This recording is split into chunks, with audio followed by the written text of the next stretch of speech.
ya en el corazón del seminario y, y habrá que decir que entonces esto marcará tu fin de semana y esperamos que mucho más allá. Si ustedes le preguntan qué hicieron el fin de semana, pueden decir que estuvieron estudiando leyes. Así que vamos, vamos por ellas. Aquí tenemos,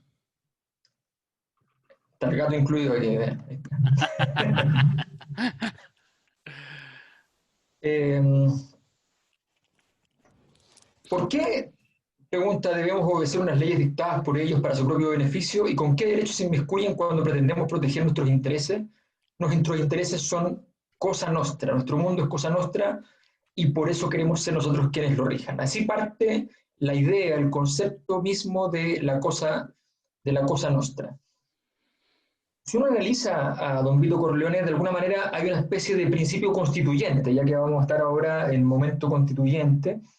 Es importante entender cuál es el principio constituyente del acto político. Toda, todo modelo de orden político está basado en algún principio constituyente, en algo que le da el sentido. Y en este caso, para el padrino esto tiene un significado muy claro. Cada acto debe tener su razón, cada acto debe tener su moral y cada acto debe tener su estrategia. La razón es la comprensión de los intereses. Fíjense bien en esto. La razón no es lo que nosotros digamos, es la comprensión de los intereses. Don Vito Corleone siempre está preocupado de entender cuáles son los intereses del otro. Siempre quiere comprender qué es lo que está buscando el otro. Y no le molesta que ande buscando algo. Ni siquiera le molesta que esconda lo que anda buscando. Entiende que es su trabajo comprender los intereses de los otros. Uno muchas veces avanza en este tipo de cosas sin esfuerzo alguno por comprender los intereses de los demás.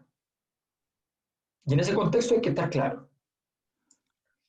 Moral y reciprocidad. El problema no es el mal. El problema es la gente que abusa del mal.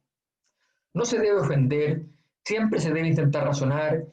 El mal solo va de vuelta y el bien se paga. Es decir, cuando alguien nos ha hecho mal, sí, hay que devolverle mal, pero al bien hay que respetarlo y hay que pagarlo. La estrategia.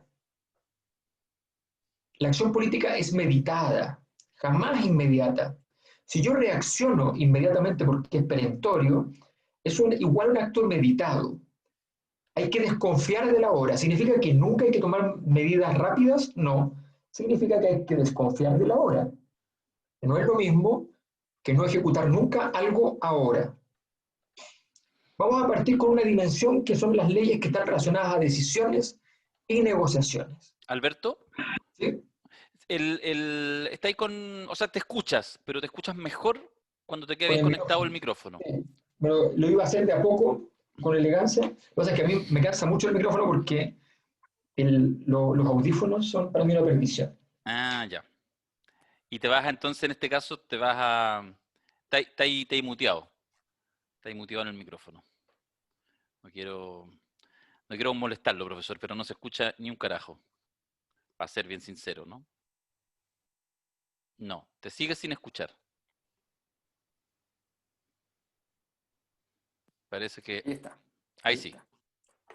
Ok, limpio y claro.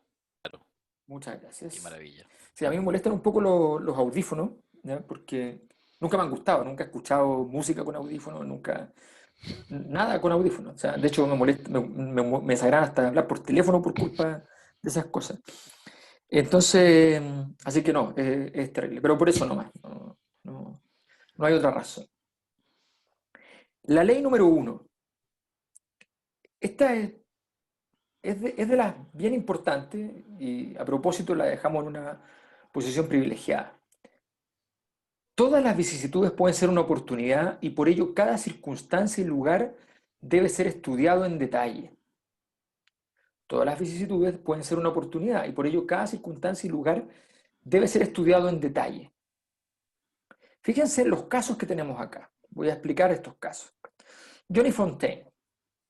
Johnny Fontaine es este muchacho, ahijado político desde el punto de vista que es su padrino, efectivamente, Don Vito Corleone. Don Vito estuvo un poco enojado con él, pero no enojado porque se haya portado traicioneramente, sino básicamente porque esta cosa de que dejó a su esposa, ¿ya? Por irse con esta actriz famosa y qué sé yo, le había molestado a Don Vito. Y Johnny no hizo el gesto de ir a la casa y pedir disculpas, en fin, hacer lo que tenía que hacer. Por lo tanto, estuvo un poco alejado de la familia, pero nunca con mala intención ni nada. Igual era alguien querido por la familia. Em, Johnny Fontaine entonces llega a pedir este favor. Padrino, padrino, tengo, mi voz ya no es la misma. Yo ya no estoy cantando bien. Canto un día y estoy 3 días que no puedo hablar siquiera. Y estoy un mes que no puedo cantar. Me siento mal. Entonces le dice, mire, hay un problema. Hay una película que se va a hacer, donde el personaje principal, el protagónico, es pero perfecto para mí. Si yo hago esa película, mi carrera vuelve a lanzarse. Ya no solo como cantante, sino también como actor. Si yo hago esa película, voy a probablemente a ganar el Oscar. Si yo hago esa película, todo se va a resolver. Pero el productor me detesta y no quiere que yo haga la película. Entonces yo no sé qué hacer. Yo no sé qué hacer, para mí esto es terrible. Y empieza ahí el lloriqueo, qué sé yo, que tanto molestó a Don Vito Corleone. Le va a pedir el favor. En la película, Don Vito le explica que lo va a hacer. En la novela es un poco más complejo porque le dice dos cosas. Una, que le dice que lo va a hacer, que igual que la película, y la otra es que le agrega una cosa, le dice, tú no te has portado bien con tu gente. Cuando muchacho, tú tenías un amigo, muy buen amigo contigo, que siempre te apoyó, siempre te respaldó, y que, digamos las cosas como son, cantaba mejor que tú. Y él ahora se puso a manejar camiones, entró en el alcoholismo y está devastado.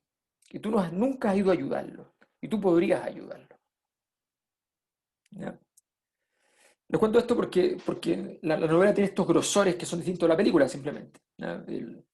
En- como gesto de Johnny Fontaine, que entiende la lección, no solamente hace lo que le pide explícitamente el padrino, sino que además hace lo que no le pide, que es darle trabajo, no solo trabajo, convierte en una estrella a su amigo. ¿Ya? Una estrella que rápidamente tendrá la muerte, vivirá la muerte rápidamente porque se entrega al frenesí por completo. Pero bueno, volvamos a la película. Johnny Fontaine, entonces, hay que resolver el problema. Y entonces, don Vito Corleone dice, mira, nosotros, le dice a Tom Hagen, nosotros manejamos gran parte de los sindicatos de Hollywood. Y podemos hacer un buen lío si lo necesitamos. Eh, anda a hablar con el productor este y dile bueno, que lleguemos a algún arreglo, nosotros podemos ayudar a financiar la película, lo que sea, él no quería usar ninguna violencia, ¿no? Tom Hagen va, primero el tipo muy altaneramente lo desprecia, cuando se entera de quién es lo invita a cenar. Eh, en el libro la escena es más angustiante porque cuando llega a cenar, este tipo llega en un helicóptero y se baja una mujer, claramente una madre, con una hija pequeña de 12 13 años. Entonces Tom Hagen se da cuenta de que este tipo es un abusador y que anda contratando, le paga a madres para que les pasen a sus hijas, en fin, una cosa bien sórdida. Este es un productor que dice ser el asistente, el asesor para temas de cinematografía del presidente de la República de entonces, el señor Hoover, presidente de Estados Unidos en ese momento, en los años 30. O sea, construyen un personaje bien completo. Bueno, y este señor Waltz, entonces le explica en la escena, le dice, mire, efectivamente este papel es perfecto para Johnny Fontaine. Y yo no se lo voy a dar por eso mismo, porque lo detesto. Porque este tipo, eh, yo le voy a ser bien honesto, dice, yo estuve años, años, construyendo una estrella, una muchacha que iba a ser una actriz fabulosa, bellísima, pero se lo digo más, voy a ser más franco con usted. Yo estaba enamorado de ella. Ella era mi pareja, yo también, y empecé a esculpirla parte por parte para lograr convertirla en la estrella de Hollywood del futuro. Apareció Johnny con su voz melosa y sus cosas, y la devastó. No solo se la llevó, sino que además la transformó, la dejó destruida moralmente, destruida físicamente. No, es terrible. Ni siquiera estaba enamorado de ella. Yo no estoy dispuesto a eso. Y por lo tanto, yo no, jamás, bajo ninguna circunstancia, le voy a dar esta película. Pase lo que pase, hagan lo que hagan, me da lo mismo. Eh, bueno, todos conocemos la escena del caballo, toda la cosa. Pero ¿qué es lo interesante de todo esto respecto a esta ley? Lo interesante es que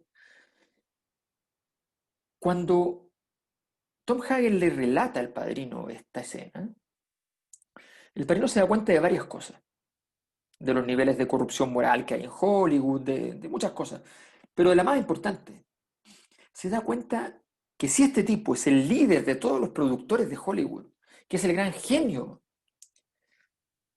se da cuenta que no son competitivos, que es un lugar no competitivo, que es gente que no sabe de poder, que cualquiera los puede vencer. Se da cuenta que son unos ineptos. Y se da cuenta que él, teniendo a Johnny Fontaine, él puede convertirse en una productora de películas exitosa. Que Johnny Fontaine puede ser el principio de un gran negocio. Él se pone a estudiar entonces ese negocio. Que finalmente la novela se traslada, se traspasa, se ejecuta. O sea, Johnny Fontaine empieza a hacer películas, digamos. Entonces, ese caso revela lo primero que estamos viendo, es que hay que estudiar las oportunidades porque las circunstancias y los lugares pueden plantearte posibilidades de hacer cosas que están más allá de lo que vas a hacer. Tú ibas a hacer que Johnny Fontaine estuviera en la película. Y después, Amar Padrino dice, bueno, voy a hacer la pega completa y le voy a conseguir el Oscar. Que es difícil, más que la película todavía. ¿Ya? Pero bueno, pero lo logró. Pero si uno estudia, puede sacar en limpio otra cosa más. Mancini es la amante de, de, de Santino, de Sony. Ella se llama Lucy. Ella le ha coqueteado durante los ensayos generales, es la madrina de bodas de la novia, que es la hermana de Sony, es amiga de la hermana.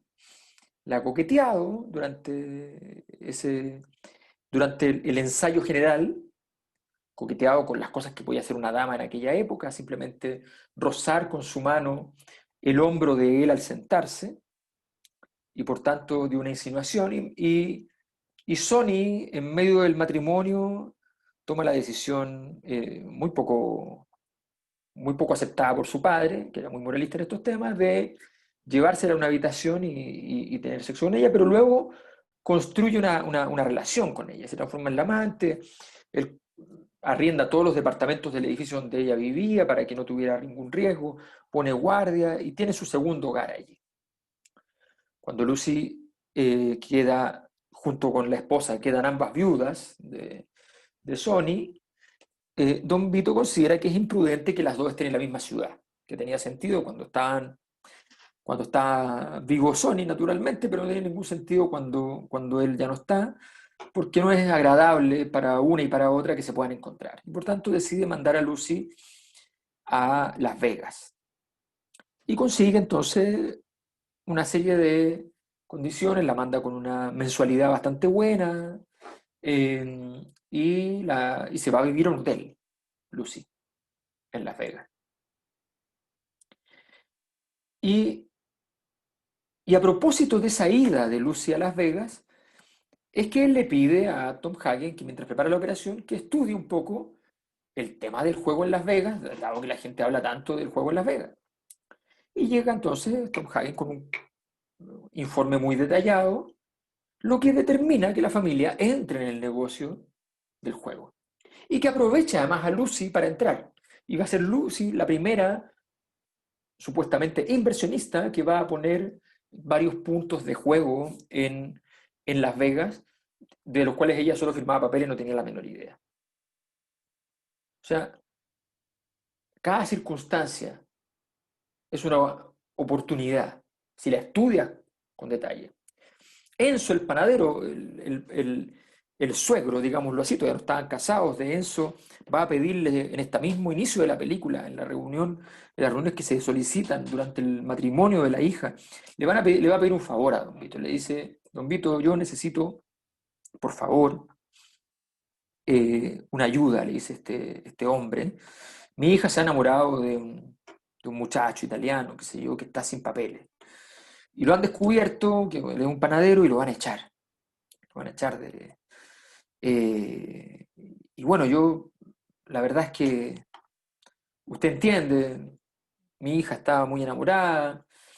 Uno entiende en realidad que la hija está embarazada, ¿ah? Pero no se dice, ¿ah? Pero todo parece indicar que es así.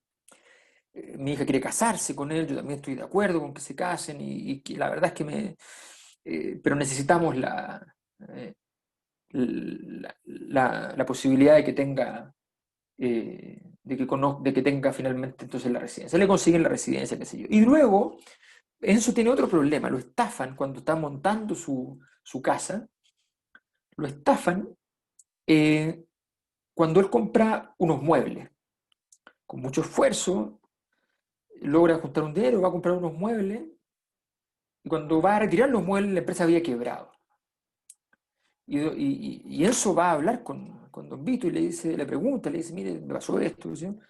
Entonces Don Vito manda a la gente, a su gente a hablar a hablar, entre comillas, con el negocio de muebles, ¿no?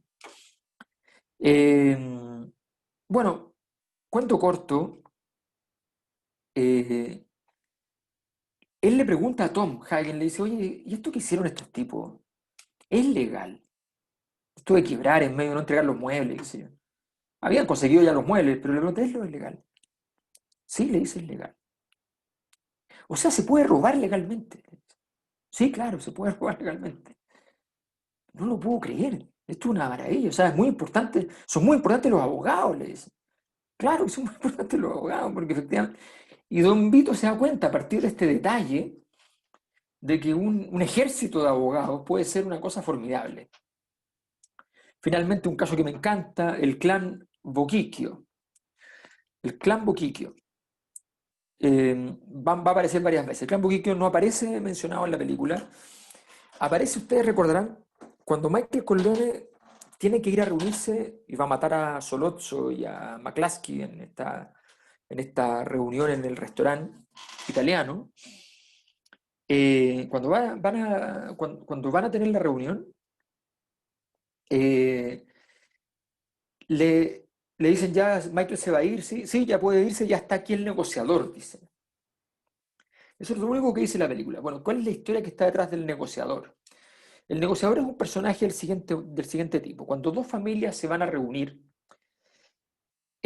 con predominio de poder para una, en este caso, por ejemplo, Michael se iba a subir a un auto de la familia Solozzo, iba a ir acompañado solo de gente de Solozzo, no sabía dónde iba a ir, estaban todas las condiciones para que él corriera mucho riesgo, estaban en plena guerra. Entonces, ¿qué se hacía? La familia que estaba invitando, en este caso los Solozzo, contrataba un negociador. Un negociador no era un negociador, no negociaba nada, nada. Un negociador es una persona que se va a la casa, ¿eh? Con S, de, eh, de quienes son la familia del que va en desventaja, en este caso de Mike. Y se queda allí toda la noche hasta que aparezca Michael.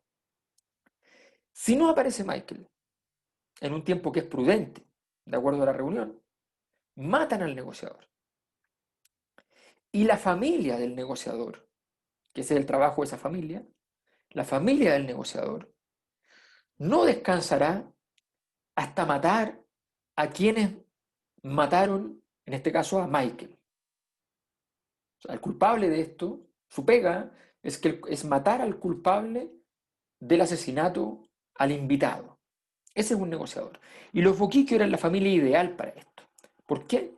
Porque tenían unas características fantásticas. Eran estúpidos, por lo tanto, jamás analizaban la situación más de un segundo, infinitamente vengativos y además fanáticos, pero hasta la locura de su propia familia. No soportaban nada que afectara a su familia. Bueno, ¿por qué es importante esta historia? ¿Por qué esta nos explica algo de la ley número 1? Bueno, porque está esta historia que vamos a leer.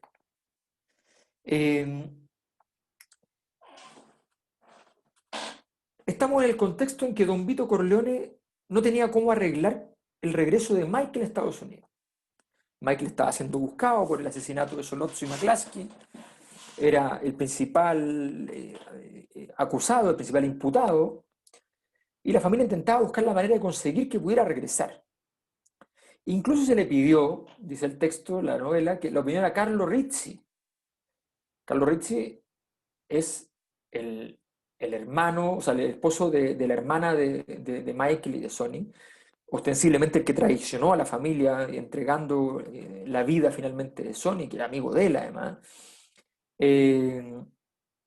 Pero incluso, por eso es tan grave que se le pidió incluso porque necesitaban buscar cómo encontrar el mecanismo para que volviera. Pero ningún proyecto de todas las ideas que se ocurrieron contó con la aprobación del Don. Finalmente fue la familia Boquiquio la que a través de una desgracia propia resolvió el problema. El protagonista fue un primo del jefe de los Boquiquio, un joven de unos 25 años de edad. Se llamaba Félix. Había nacido en América y era más inteligente que todos los demás miembros del clan juntos. Tras negarse a entrar en el negocio de recogida de basuras por su familia, el muchacho se había casado con una guapa chica americana. Por las noches asistía a la universidad pues deseaba convertirse en abogado y de día trabajaba en una oficina. Tenían 3 hijos, pero como su esposa era muy buena administradora, vivían decentemente de su pequeño salario, esperando que las cosas mejoraran en cuanto tuviese el título en el bolsillo. Félix pensaba, al igual que muchos jóvenes, que una vez que se hubiese graduado tendría 1000 oportunidades de hacerse con una buena posición. Pero la realidad fue distinta. Como era muy orgulloso, no quiso que su clan lo ayudara en nada. Un día un abogado amigo suyo, joven, muy bien relacionado y con un magnífico empleo en un importante bufete, pidió a Félix que le hiciera un pequeño favor. Era un asunto muy complicado, aparentemente legal, que estaba relacionado con una quiebra fraudulenta. Existía una probabilidad entre 1 millón en que el fraude fuera descubierto. Félix se hizo cargo del asunto, entre otras cosas, porque dado que la cuestión del fraude llevaba implícito el uso de las triquiñuelas legales aprendidas en la universidad, el asunto no parecía tan reprobable y ya puestos en la situación, ni siquiera le parecía ilegal. El fraude fue finalmente descubierto. El abogado amigo de Félix se negó a ayudarlo hasta el punto de que incluso rehusó contestar a sus llamadas telefónicas. Los protagonistas del fraude, 2 astutos hombres de negocios de mediana edad, se declararon culpables y se mostraron dispuestos a cooperar plenamente con las autoridades. Acusaron a Félix Boquiquio de ser el verdadero responsable, pues, argumentaban, pretendía controlar su negocio, para lo que los había obligado a cooperar con él, amenazándolos de muerte si no lo hacían. Allí salió a relucir su parentesco con el clan de los Boquiquio, y entonces, bueno, el tipo no tenía ni una opción. Dijeron, este tipo viene de una familia mafiosa, en fin. Fue Tom Hagen quien hizo que el Don se interesara en el caso a petición de uno de los Boquiquio, pues confiaban que él se le pudiera hacer algo por el joven. Don Corleone no le dio esperanzas. Él no era mago, perdón. Y la gente le pedía cosas imposibles. Pero al día siguiente llamó a Hagen para que le contara el caso con detalle. Cuando Hagen, su hijo adoptivo, tuvo terminado de hablar, don Corleone le ordenó que citara al jefe de los Boquiquio para hablar con él. Don Corleone demostró ser un hombre genial. Le garantizó al jefe del clan Boquiquio que la esposa y los hijos de Félix recibirían de por vida una elevada pensión. Prometió entregar de inmediato una cuantiosa cantidad a modo de anticipo. Y todo ello si Félix se declaraba culpable de la muerte de Solozzo y del capitán McCluskey. En su situación, esto no lo perjudicaría demasiado. Eran muchos los detalles que había que arreglar. La confesión de Félix debía ser convincente, había que ponerlo al corriente de lo sucedido entre Michael, Solozzo y McCluskey, y convencer al camarero del restaurante que lo identificara como el verdadero asesino. Y esto era bien difícil, pues la descripción tendría que ser muy distinta, ya que Félix era mucho más bajo y corpulento que Michael Corleone. Pero el Don se ocuparía de arreglarlo todo. Bueno, Boquiquio había sido condenado a una pena altísima. Y bueno, entonces le dice, mira, ¿sabe qué? Esto no le va a cambiar mucho su pena, o sea, no va a cambiar mucho su situación, pero a mí me puede servir mucho y le resolvemos el problema a Félix de que está preocupado por su esposa, por su hijo, y ya está. Estudiar la situación. Eso es todo lo que está diciendo don Vito Colón en esta ley. Ley número 2. La pasión es enemiga del poder. Son y Fredo son dos casos emblemáticos durante la obra en que la pasión está desbordada. En el caso de Fredo, sin inteligencia en la película, no tan grave el tema de la inteligencia en la novela, de hecho no es el punto central de él. En Sony, un tipo inteligente, pero pasional. Michael dice, en el momento que está demostrando que ha aprendido mucho de su padre, nunca odies a tus enemigos, nubla tu razón. Este es el famoso epígrafe de los anales de Tácito, que muy citado en los estudios de política, el sine ira et studio, o sin odio y sin parcialidad, que es una cosa muy importante de comprensión en el fondo para quienes entendían la política romana, que de aquí viene gran parte de esta ley. La pasión aquí va a ser un tema delicado y lo vamos a vivir, lo vamos a ver, lo vamos a presenciar de distintas maneras. Sony finalmente va a morir por culpa de la pasión. Le arman una escena donde le tocan a su hermana y él no aguanta. Ya saben que él va a picar necesariamente con esa situación. Es fácil de predecir.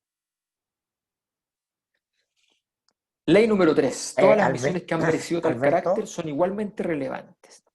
Esta ley es Alberto, bien... Sí, por favor. no, solo comentar de la ley número 2, que en general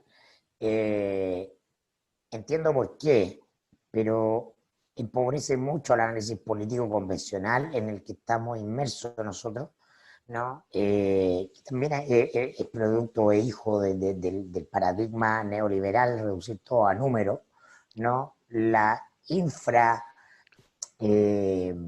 la infra valoración que tiene la personalidad de un actor político, ¿no? Lo que en jerga de los viejos clásicos, ¿no? Serían los humores. ¿Qué tipo de temperamento predomina, ¿no? Hipócrates, el padre de la medicina, decía que habían 4 grandes tipologías. Yo las estudié en el colegio, incluso tuve un ramo de psicología que en su minuto lo vimos, y cuán cierto es. Y entonces, mucho más relevante que si es de izquierda o de derecha, que si hizo esto, se declaró tanto, es Opus Dei, estuvo en Venezuela, todas esas cosas que sabemos que son parte ya de lo que se llama nuestro punto de Guerra Fría, están estos otros factores que en general son subvaluados. No solamente el tema de la pasión, porque alguien puede ser muy apasionado en lo personal, pero tener un control de su emocionalidad y razonar desde el punto de vista de la actuación política.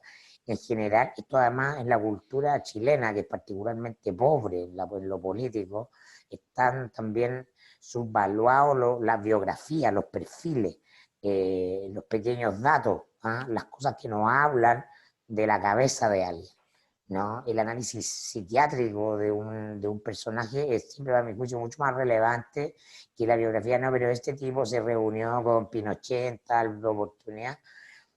Todo es una totalidad. Eso, Sí. que hay que tenerlo en cuenta. Yo creo que es muy importante que todos lo tengamos en cuenta. Y yo creo que es importante más tener claro que eso es algo que lo hemos dicho en los podcasts, que hay personajes que uno sabe que van a pisar el palito, cuando le pongan el palito, si es que tiene cierto contenido, porque sencillamente son pasionales y hay temas en los cuales no se aguantan. Claro, Entonces, porque que no tiene que ver, porque habría que hacer la diferencia, porque una cosa es que esa pasión puede ser un recurso político, un activo, es decir, voy a mostrar en determinado tema, no porque a mí me afecte, sino porque entiendo la estrategia general y por lo tanto incluso es más, puedo ser hasta más pasional o más duro o ser vehemente y me paro el set de televisión y me voy. Eso puede ser efectivamente una buena estrategia. El tema es que no sea porque te desborda la pasión. Yo lo pienso solo para jugar y no interrumpir más a Alberto. En nuestros dos candidatos que tanto se hablaba ahora, los dos que están en la pole position, ¿cierto? Lavín y Daniel Jadwe, que uno podría perfectamente imaginarse, o a mí me pasa eso, que si tú, por ejemplo, ves en un set, en una entrevista a Lavín, y digamos que viene efectivamente un periodista y le dice así una barrabasada y le dice, bueno, pero algo contra el Opus Dei, pero así, pero no contra el Opus Dei en genérico, sino los Opus Dei son casi todo igual que los legionarios, unos abusadores de niños, hay tantas, y hace incluso diciendo algunas cosas ciertas con otras que son falsas, etcétera. Pero lo más probable, uno puede imaginarse a Lavín, seguramente muy molesto por dentro, pero entendiendo la jugada y sabiendo que no puede pisar el palito, seguramente saldría jugando. Iría, mira, sí, tú tienes en parte razón, pero mira, veamos. Sin embargo, cuando uno se imagina, por ejemplo, a Daniel siendo en ese mismo set de televisión, esta misma lógica, diciendo, bueno, pero sí que los palestinos son todos terroristas, pues. Lo que hace Israel es sencillamente proteger las fronteras de su Estado, uno podría imaginarse que eso termina desbordado, porque justamente la ética personal, la moral, el sentido del deber ser, pero perdido en el contexto de la lucha que se está dando, probablemente haga que pierda el objetivo, pierda la lógica y que efectivamente hay un acto, digamos, de pasión que es enemigo de la articulación de poder. No quiere decir esto, en la segunda ley, claramente, que se trata de moverse con cinismo por la vida. Se trata de que lo que te movilice no sean las pasiones, digamos. Y eso yo creo que en El Padrino se ve muy claramente con los distintos personajes. claro, y eso tiene que ver con comprender cuáles son, cuando uno habla de los intereses del otro, también comprender sus pasiones y saber que eso puede ser un activo y puede ser un pasivo.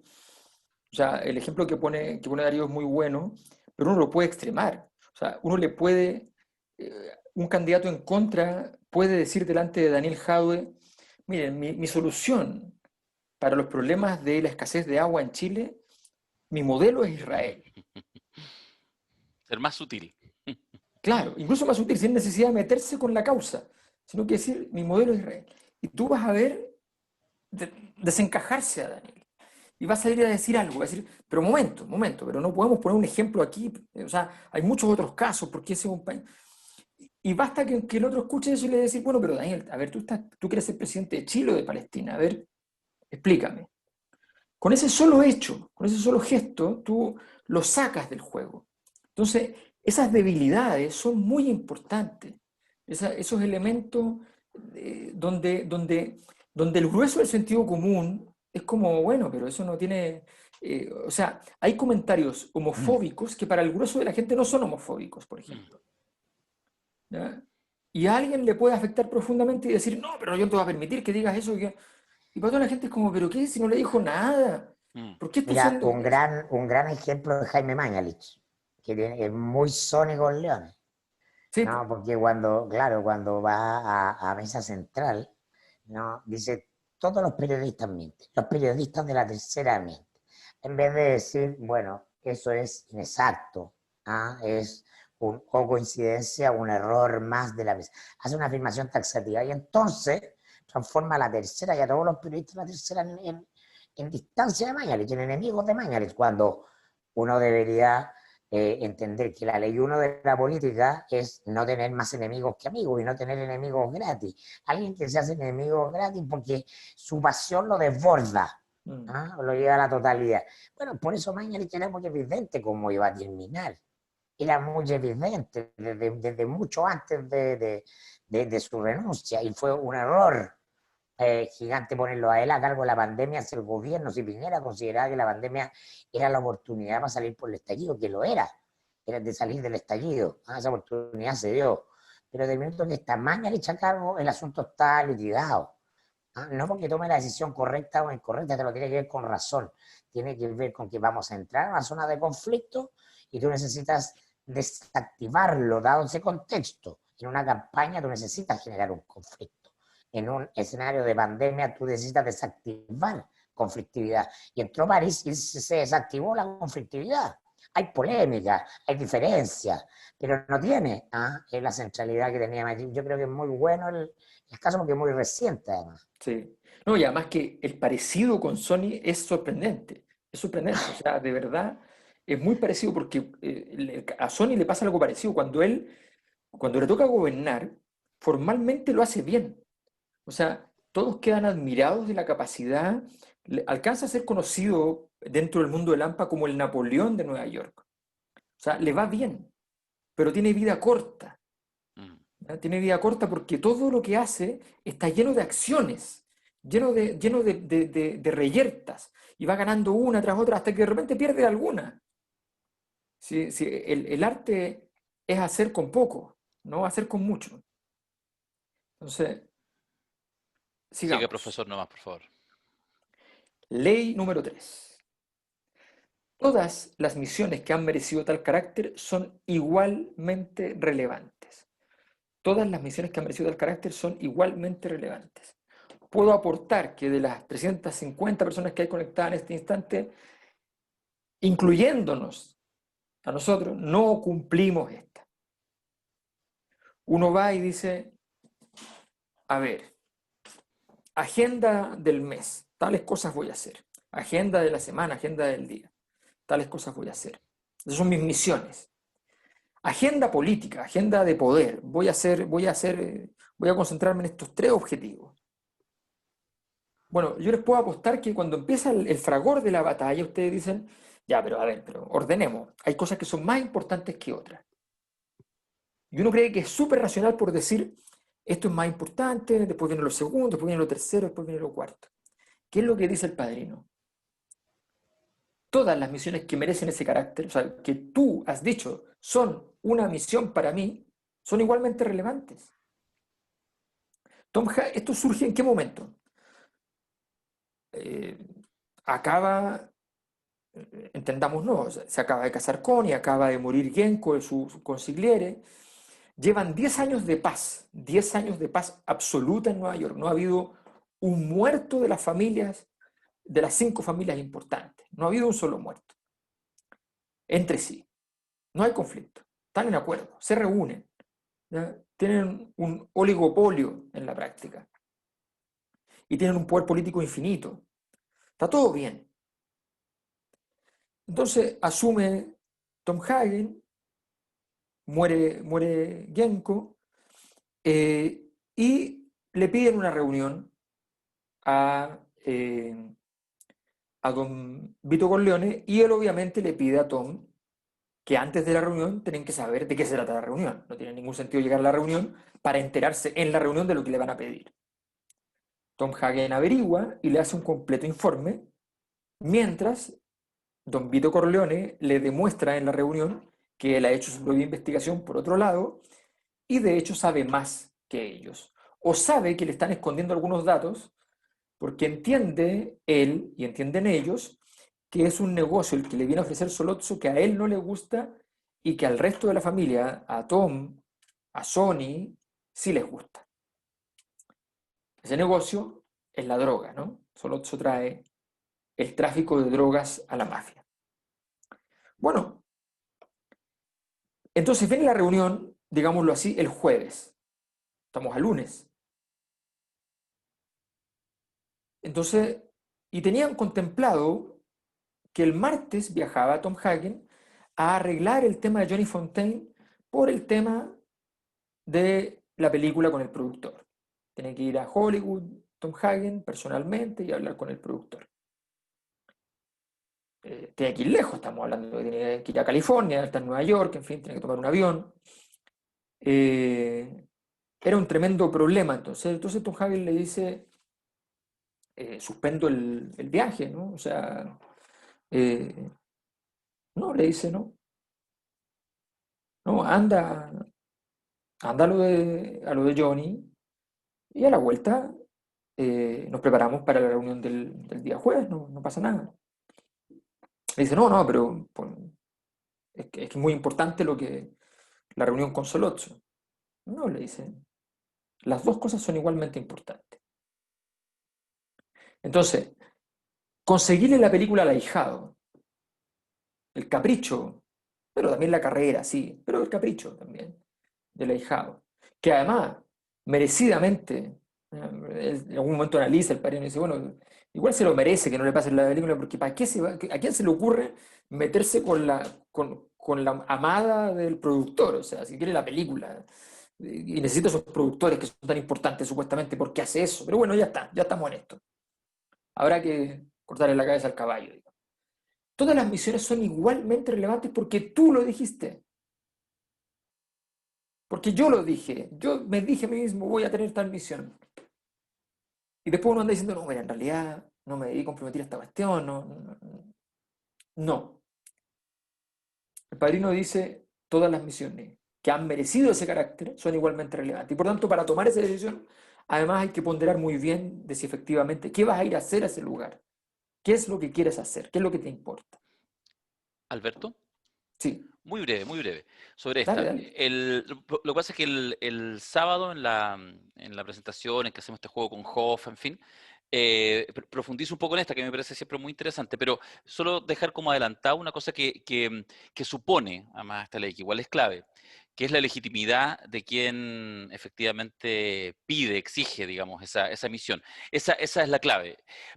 Cuando esa legitimidad está y quienes, digamos, están en esa relación de dominación en un sentido weberiano, lo entienden así, eso funciona, porque efectivamente si uno en realidad entiende que alguien está pidiendo misiones absurdas, que en realidad un capricho, anda a comprarme este vino y después uno se da cuenta que en realidad el vino no servía para nada, pero cuando uno entiende, como era Don Vito, que cada cosa que pedía, lo chico, lo mediano y lo grande, y el detalle, estaba en una mirada estratégica, esa es la gracia, la genialidad del personaje, incluso en su elemento de diferencia respecto a todos los otros personajes, a su hijo, yo creo que eso es clave. Y eso en las cosas pequeñas de la vida, yo creo que uno efectivamente lo nota. Ahora, cuando de pronto alguien sí tiene la grandeza, sí tiene la legitimidad, sí tiene la trayectoria, sí tiene el calado para esa misión, y es uno de pronto el que no la entiende porque quiere estar solo en las misiones grandes, bueno, eso es lo que pasa frecuentemente y por eso muchos proyectos colectivos se van al carajo cuando no se entiende en el poder que todas las misiones son igualmente relevantes.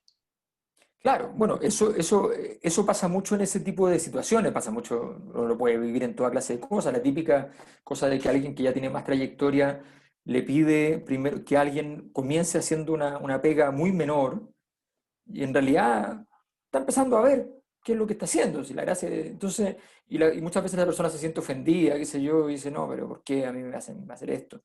Ahora, eso vale también, y esto es la parte más introspectiva, pero es muy interesante, para uno mismo. Si yo me dije a mí mismo que esto era mi misión, ¿qué demonios estoy haciendo cuando voy y lo cambio? ¿Por qué habría de hacer una cosa así?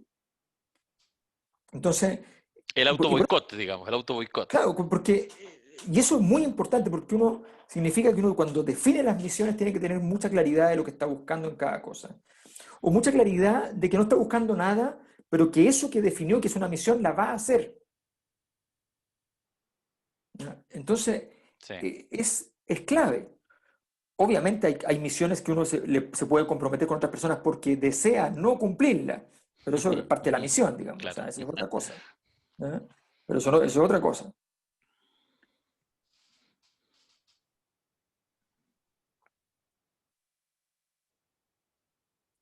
Las decisiones relevantes, ley número 4, las decisiones relevantes solo se discuten con quienes toman parte en la decisión.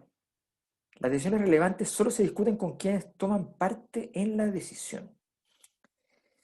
Esto también es bien importante. Perdón que haga esto porque así los veo un poco más. Esto también es bien importante.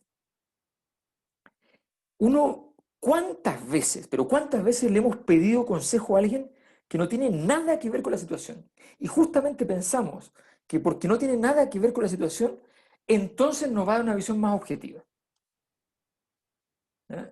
Entonces uno está en un apremio, siente la presión de una situación, está envuelto en una situación bien difícil, ¿ya? Y uno va y dice, pucha, le voy a contar y además, probablemente ni siquiera pensaba contarle, llegó, se empezó a tomar un café y dijo, me voy a contar, porque al final lo que quiere es desahogarte, ¿no? Y cuenta, y ocupas importantes horas de tu vida en reflexionar en torno a la opinión de una persona que no habías definido que era importante su opinión y que además no tiene nada que ver con la decisión, que no entiende la problemática completa. Nassim Taleb, un super bestseller a nivel internacional respecto a su visión sobre la cognición y también las decisiones sobre política, las negociaciones, en fin. Él dice en uno de sus libros que en el fondo, cuando uno va a tomar decisiones, debiera uno estar comprometido, debería jugarse la piel para tomar la decisión, porque si no la decisión no va a salir bien. Tiene que haber algo que perder. Él lo ejemplifica diciendo, si alguien va, un tipo que hace análisis de inversiones económicas, va y dice, ustedes deberían salir a comprar acciones de tal empresa, lo primero que debería hacer antes de hablar es comprar acciones de tal empresa. ¿No? Porque si no, no tiene mucho sentido. Esto es bien importante. O sea, si ustedes se fijan, la razón fundamental, ¿ya?, de la estructura patriarcal de la familia, la razón por la que son las mismas mujeres las que le dicen a Sony, es su misma madre la que le dice a Sony cuando se pone a hablar de negocios en la mesa, que eso no se hace, que eso jamás lo ha hecho su padre, no es porque haya solamente, que lo hay, un machismo enorme, implícito. No es porque solamente hay una estructura patriarcal, es porque estarían hablando algo con gente que no tiene que ver con la toma de decisión y que no tiene por qué hacerse cargo de las consecuencias de eso. Todos entendemos y todos entienden en la mafia que nadie debiera, lógicamente, ir a matar a la mujer de alguien porque no está en el negocio. O sea, hay un código mínimo. También en el código de camarín del fútbol se traduce también en el código del crimen. Este es un código que está bien internalizado en una novela que es un caso real de Piglia, que se llama Plata Quemada, un caso real en Argentina, un robo a un banco, los tipos huyen con mucha plata, pero el robo queda frustrado porque en el fondo los logran perseguirlos, los persiguen por la carretera, los tipos van allí, qué sé yo, logran escaparse, pero habían herido a uno en enfrentamiento con la policía, y el tipo van andando y lo tiran en la carretera, lo dejan tirado en la carretera herido para que lo detenga la policía. Y después finalmente esta historia termina muy mal para los que robaron el banco. Y el tipo que dejaron botado en la carretera decía, cuando a mí me botaron en la carretera yo les dije, esto les va a terminar muy mal, porque ustedes no respetan los códigos. O sea, esto no puede terminar bien porque ustedes no saben actuar como corresponde. ¿No? Somos ladrones, sí, somos ladrones, o sea, esto es otra cosa. Bueno, esas cosas están dentro de la dinámica que hay que entender. Tenemos que tomar decisiones a partir de estar comprometidos con la situación. Y eso significa básicamente que los que están en la escena son los que tienen que estar, son los que van a tomar la decisión. Ojo, las flexibilidades de las leyes es una cosa que está muy clara en El Padrino. Es decir, estas cosas son ciertas, pero hay matices. La reunión que termina con Michael matando a Sollozzo es una reunión donde, si uno aplica esta ley de manera mecánica, que nunca las leyes se aplican de manera mecánica, si uno aplica esa ley de manera mecánica, sencillamente la familia muere tempranamente. Eso hay que entenderlo. Pero evidentemente, Michael está en esa reunión, está Clemenza, está Tom Hagen, está Sony, está Tesio, que es el otro, son los jefes de regimiento. Clemenza y Tesio son los jefes de los dos regimientos, los dos pequeños ejércitos que tiene El Padrino. ¿Ya? Están estos dos ejércitos, está Luca Brasi como el grupo de operaciones especiales, pero sin grupo, solo, ¿ya? Un agente solitario, que es una genialidad también que le enseña Don Vito, detectar a aquellas personas que son incomprendidas por la sociedad, que lo único que quisieran es ser leales a alguien, que quieren encontrar una buena razón para vivir, porque si no la encuentran, prefieren morirse, que como prefieren morirse, no le tienen miedo a la muerte. Cuando encuentras uno de esos, le dice el padre a Vito, a Michael, cuando encuentres uno de esos, ese es un tesoro muy preciado. Si tú le das respeto a esa persona te seguirá por siempre y hará lo que sea que haya que hacer y no teme morir. Entonces, de hecho, Luca Brasi muere tempranamente. La obra parte con este personaje emblemático que dura poquísimos minutos en escena, poquísimo, esa es la gracia de la película nuevamente, o sea, cómo nos acordamos tanto de Luca Brasi. ¿Eh? Y no aparece nada, pero nada. Y bueno, y después, ¿ya? El Michael Corleone se va a construir su propio Luca Brasi. ¿Ya? Va a tomar a un ex policía que está caído en desgracia, que es un brillante policía desde el punto de vista del uso de la fuerza, pero no tiene mucho criterio social y qué sé yo, ya ha caído, está defenestrado, y entonces se transforma en su operador fundamental. Bueno, lo importante entonces es, están en esta reunión los que tienen que estar. Y está Michael, pero Michael tiene un fundamento. Michael quiere estar en la reunión, les pide estar en la reunión. Y su hermano se da cuenta que Michael está empezando a dejar de ser el niñito que quiere ser norteamericano, el muchacho que peleó por los Estados Unidos de Norteamérica, en principio sin que le gustase nada la idea a su padre, el héroe de guerra norteamericano.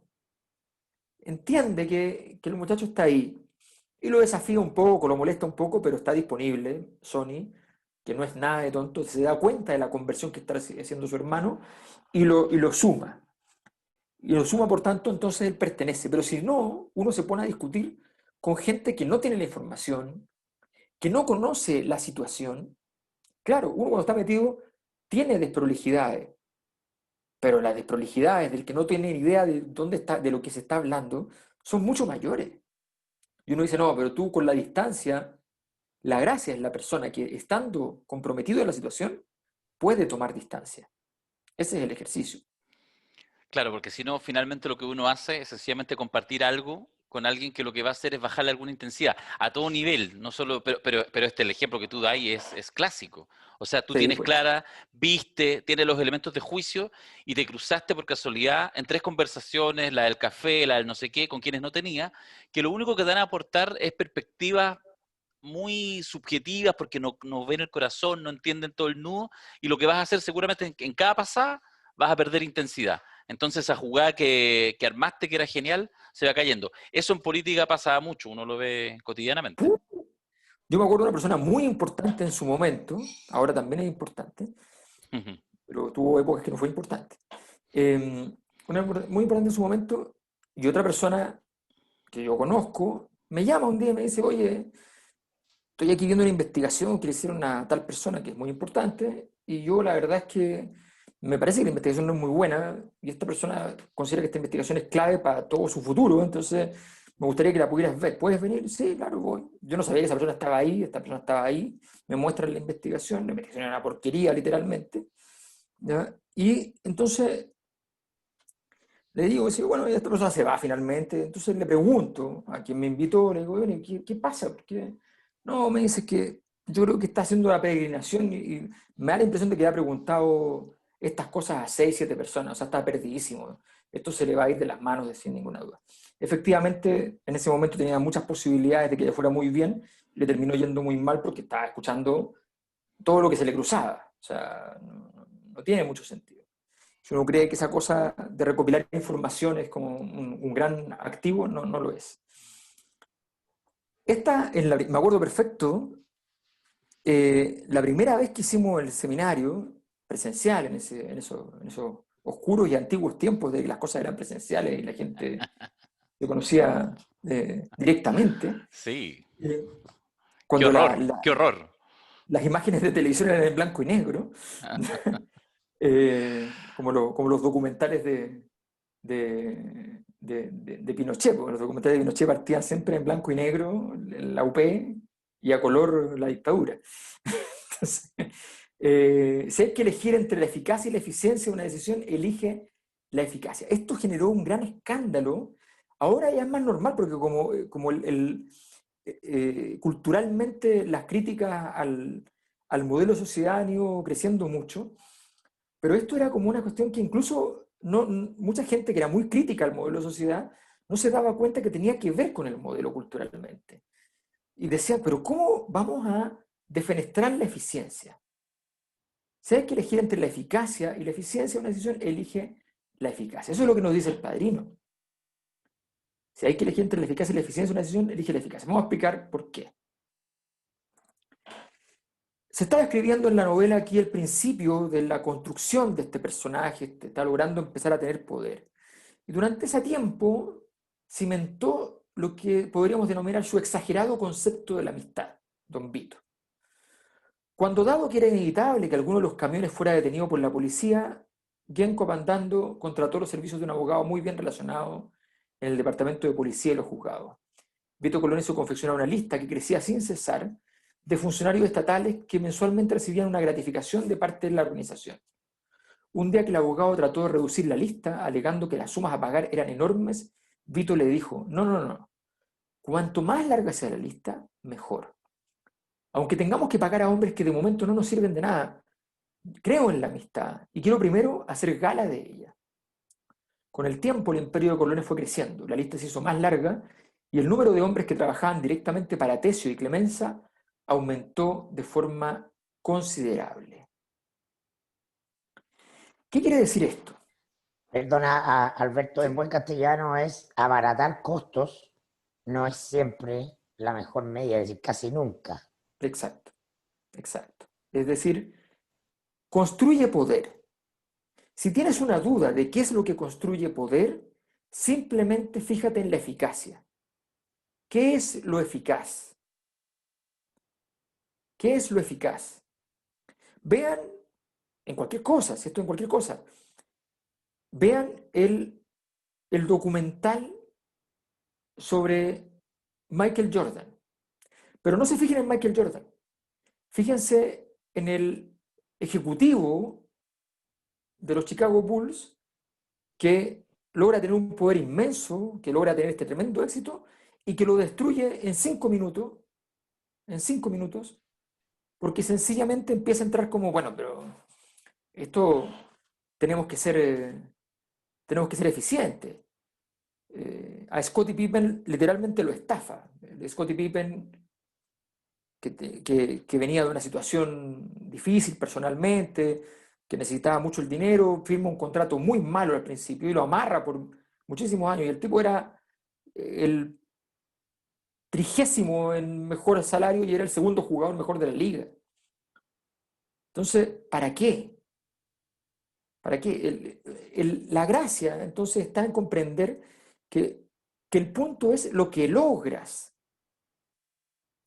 No Hay cosas que lo importante es que tú sencillamente lo logres. Obviamente, si además de ser eficaz, eres eficiente, fantástico, pero hay veces que la eficiencia destruye a mediano o largo plazo la eficacia. A veces uno, vamos a decirlo así en términos de plata, que es lo más fácil, pero esto son muchos recursos los que se pueden movilizar. A veces uno, por ejemplo, por ahorrarse 50 lucas se construye un problema mucho más grande. Mucho más grande. Dice, pucha, esto me parece moderadamente injusto, no es eficiente, la verdad es que no tiene sentido. ¿Por qué lo estamos haciendo? Lo estamos haciendo porque sí, punto. Porque tocarlo, si está todo bien, ¿para qué? Está funcionando. ¿Ya? Sencillamente no lo toquemos. No innovemos cuando ese principio conservador que muchas veces nos cuesta tanto llevar, que es como, ¿para qué vas a tocar algo que funciona? ¿Ya? Nosotros en los seminarios, en los distintos temas innovamos. En este no innovamos nada, porque ahí está, po, su eficacia está comprobada. Cada vez que estamos allí, es importante lo que pasa. Entonces, esa es la gracia. La gracia es entender que las cosas que funcionan es mejor no tocarlas. Y empezar a preguntarse cosas de, mira, que, oye, pero la lista, pero ¿por qué esta lista? Y qué sé yo. Bueno, porque mañana los voy a necesitar, yo veo que los voy a necesitar. Estamos pagándole. Es bien distinto, fíjense ustedes, es bien distinto que yo llegue como organización, como mafia, a hablar con un funcionario de impuestos internos, digámoslo así, porque lo quiero pagar para que me haga lo que le hacían a Penta, ¿no? Que modificaban ahí por unas lucas, modificaban los ingresos, qué sé yo, desde el mismo sistema. ¿Ya? No es lo mismo que yo llegue y le diga, mire, ¿sabe qué nos interesan sus servicios, qué sé yo? Y, ¿cuánto sería por hacer esto? Qué sé yo? Es muy distinto eso a que yo llegue el día uno y le diga, mira, nosotros nos gustaría que usted trabajara con nosotros. Nosotros no le vamos a pedir nada todavía, pero en algún momento quizás le pedimos. Tal vez nunca, ojalá que nunca. Pero queremos que usted esté comprometido con nosotros, que nos conozca. Nosotros le vamos a hacer un pequeño, disculpe, pero un pequeño depósito todos los meses. ¿Ya? Esperamos que le sirva, que le ayude con su familia. Y pasan 2 años, 3 años y no te han pedido nada. Es muy distinto cuando te lo van a pedir y ya está construida la relación, ¿no? Y es muy distinto cuando te pilla la policía y ya está construida la relación. Has tenido tiempo para ser amable y has tenido tiempo para ser amenazante. Has tenido tiempo para todas las cosas, has tenido todas las posibilidades de hacer. Esta cosa es que yo necesito ahora esto y entonces ahora lo contrato, ahora lo busco. Y no me cobre más de lo que vale y no me haga. Cuidado. Cuidado porque si estás jugando en el juego del poder, todos los detalles importan. Un error en la evaluación de la situación a todos nos ha pasado. Uno dice, ¿a quién no le ha pasado esto? Ya, yo sé que este me va a traicionar. Yo sé que me va a traicionar. Pero yo sé que lo voy a tener amarrado hasta tal momento y ahí que haga lo que quiera si me quiere traicionar. Ah, ¿y por qué va a esperar hasta ese momento? No, porque no le conviene antes. ¿Y si es Gil? ¿Y qué pasa si es Gil? Y te traiciona antes. Y pierde él. Sí, claro que pierde él, pero pierdes tú también. Fíjate primero si es Gil. No vaya a hacer cosas que te vaya a traicionar antes. Entonces, ¿cómo se cubre eso? Muchas veces siendo ineficiente. Es decir, el suculento, que tú lo presentas como muy discreto, pero el suculento depósito mensual es una razón demasiado poderosa para olvidarla. Y por tanto, el nivel de disciplinamiento de eso no tiene comparación. Entonces Don Vito dice, mire, no me joda. ¿Ya? Yo tengo que construir un imperio. Y el imperio no puede andar. Los imperios no cuentan las chauchas, para ser bien claro. Este invento de que los países andan contando las chauchas es un invento. O sea, es una cosa nueva. Y nosotros la hemos comprado completamente, pero no tiene nada que ver con las estructuras de poder. Los grandes imperios no cuentan chauchas. Eso es lo definitivo. Ahora, Alberto, tú Sí. mencionabas delante el caso de Agustín Edwards, que justamente nunca miró la plata que le costaba algo. ¿Ah? De hecho, Víctor Herrero en su libro biográfico de los Edwards, ¿no? Narra que literalmente Agustín Edwards cuando salía de viaje, que era permanentemente, gastaba como para ir en guerra. ¿Ah? Y es muy nítido el hecho de que él va dilapidando todos los bienes del imperio económico de su familia, menos el mercurio. Pero ese hombre es el que arma el golpe de Estado, que es el personaje como personaje articulador del golpe de Estado y del proyecto restaurador de la dictadura y de la administración de la transición. Recordemos las páginas del Mercurio en los años 90, son las páginas en las que la concertación deliraba por salir. ¿Ah? A quien le va a hacer un discurso por el aniversario 100 del Mercurio Ricardo Lagos, el presidente Lagos. No, bueno, es una persona con esa noción de poder, o sea, nunca se fijó en la plata. Los economistas, ¿no? Siempre quedan dilapidados en la política porque están ordenados a pensar en función de la eficiencia. ¿Ah? Y el mejor ejemplo es el ministro Briones, no quiero, o sea, lo pongo en él, pero podría haber sido cualquiera, ¿no? Desde el minuto 1 de la pandemia en marzo, ¿no? Restringieron todas las posibilidades de aportes directos. Terminaron dando el aporte directo y se perdieron la posibilidad de haber capitalizado ese aporte directo inicial por, entre otras cosas, la regla fiscal, el equilibrio, todas esas cuestiones que sabemos son las reglas de los economistas. En política, eso es siempre el camino al despeñadero.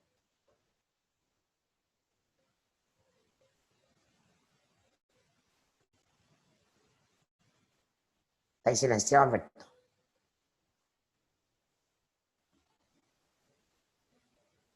Este es un desaguisado entre Quiroga y Mayor. Ay, niñito, pues, caramba. Me quitó el host. Me quitó el host. Sí, Claro. Un perdón, acto son las fallido, polémicas, sí.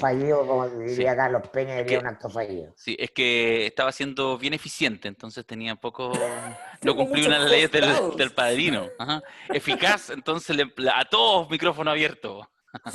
No, pero mira, yo creo que hay muy buenos ejemplos. No, hay muy bueno, hay demasiado bueno. Hay un gran ejemplo, se llama Horst Paulmann. A El ver. caballero ese se mandó una torre gigante que no puede ser más ineficiente. Creo que hay 4 empresas que tienen oficina ahí. Son todas prestadores de servicios de él. O sea, los obligó a ir para allá. Ha sido, lleva 10 años entre el momento, más 15 años entre la Sí. construcción y todo. Lleva, no sé, casi 10 años entregado el edificio. Es un desastre desde el punto de vista de la eficiencia. Un desastre. Pero, ¿ustedes creen que el señor Polman, desde que hizo el edificio, se convirtió en más débil? Es el símbolo de la ciudad. Literal. Literal. Es el símbolo de la ciudad. Todas las fotos de la ciudad que se van a presentar en el extranjero, todas las fotos del oasis, no las fotos de la ciudad que van a los festivales de cine, de la mejor fotografía del año, donde normalmente son puras cosas trágicas. ¿Ya? No, las fotos que van de carácter para mostrar el Santiago desde el punto de vista del oasis, ahí está. ¿Ya? El edificio de Don Horst. Este caballero dijo, bueno, Goldborn decía que este edificio era la peor idea, que cómo se le ocurría, que tenía como la cantidad de metros cuadrados en oficina que tenía todo el barrio del Golf, que cómo se le ocurría que iba a poder llenarlo, que era imposible. Fue el inicio de la pelea que termina con Goldborn saliendo del imperio, que lo distancia de Horst Polman. Bueno, este caballero es una cosa muy poco elegante, muy poco elegante. Le chantó un mall abajo. Muy poco elegante, un edificio emblemático, con una caja horrible abajo, ¿ya? Con un centro comercial. Bueno, el centro comercial que más vende en el continente, ¿ya? Y listo, financió su edificio con su centro comercial abajo. ¿Ya? Sí, total, lo que me importa es la foto de lejos. Y en la foto de lejos la caja no se ve. y el poder sigue intacto. Y su capacidad de negociación termina ahora. Recuerden que Jumbo estaba muy perjudicado con esta nueva forma de comprar que es Corner Shop, y termina hace una semana él entrando a la propiedad de Corner Shop y obligando en la negociación a esta empresa a que le va a cobrar al líder por siempre y para siempre 15% extra. Y los mató. Por la razón o la fuerza. Entonces, ahí el concepto de eficiencia no tiene nada que ver. O sea, el caballero dijo, mire, y entre medio para negociar hizo todo para demostrar que no quería negociar con Corner Shop. Abrió una plataforma propia, empezó a decir que lo iba a hacer por su cuenta, empezó a hostigar, y esa plata la gastó por gastarla. Dijo, voy a demostrar, van a creer que yo no quiero negociar con ellos, que yo quiero competirles. No me importa. Después llego, le ofrezco unas buenas lucas que se queden mareados por ese porcentaje, ¿ya? Gasto más, pero deme poder. Deme poder. Ese es el punto del Padrino. Ese es el punto. Solo debo decir que como estamos tan participativos, yo creo que este seminario va a ser las 25 leyes del poder del padrino. Eso nomás les aviso. A ver cómo vamos. ¡Oh, Dios mío! No, sí, ya, pero dale. Chiquillo, reagenden, continúa el seminario lunes y martes, El domingo. ¿ya? Porque no, sí, no, porque Domingos si no, dominicales. Es que sí, nos agarró, yo creo que fue hace tiempo que no lo hacíamos y estamos así con Mirko, ya, te queremos complementar, no sé, yo no hablo más, lo juro. Ya, sí, pero además tenemos como 15 minutos para poder tener el tiempo para el cierre, así que... No toda acción debe responder una estrategia, pero sí toda acción debe al menos calzar con la estrategia.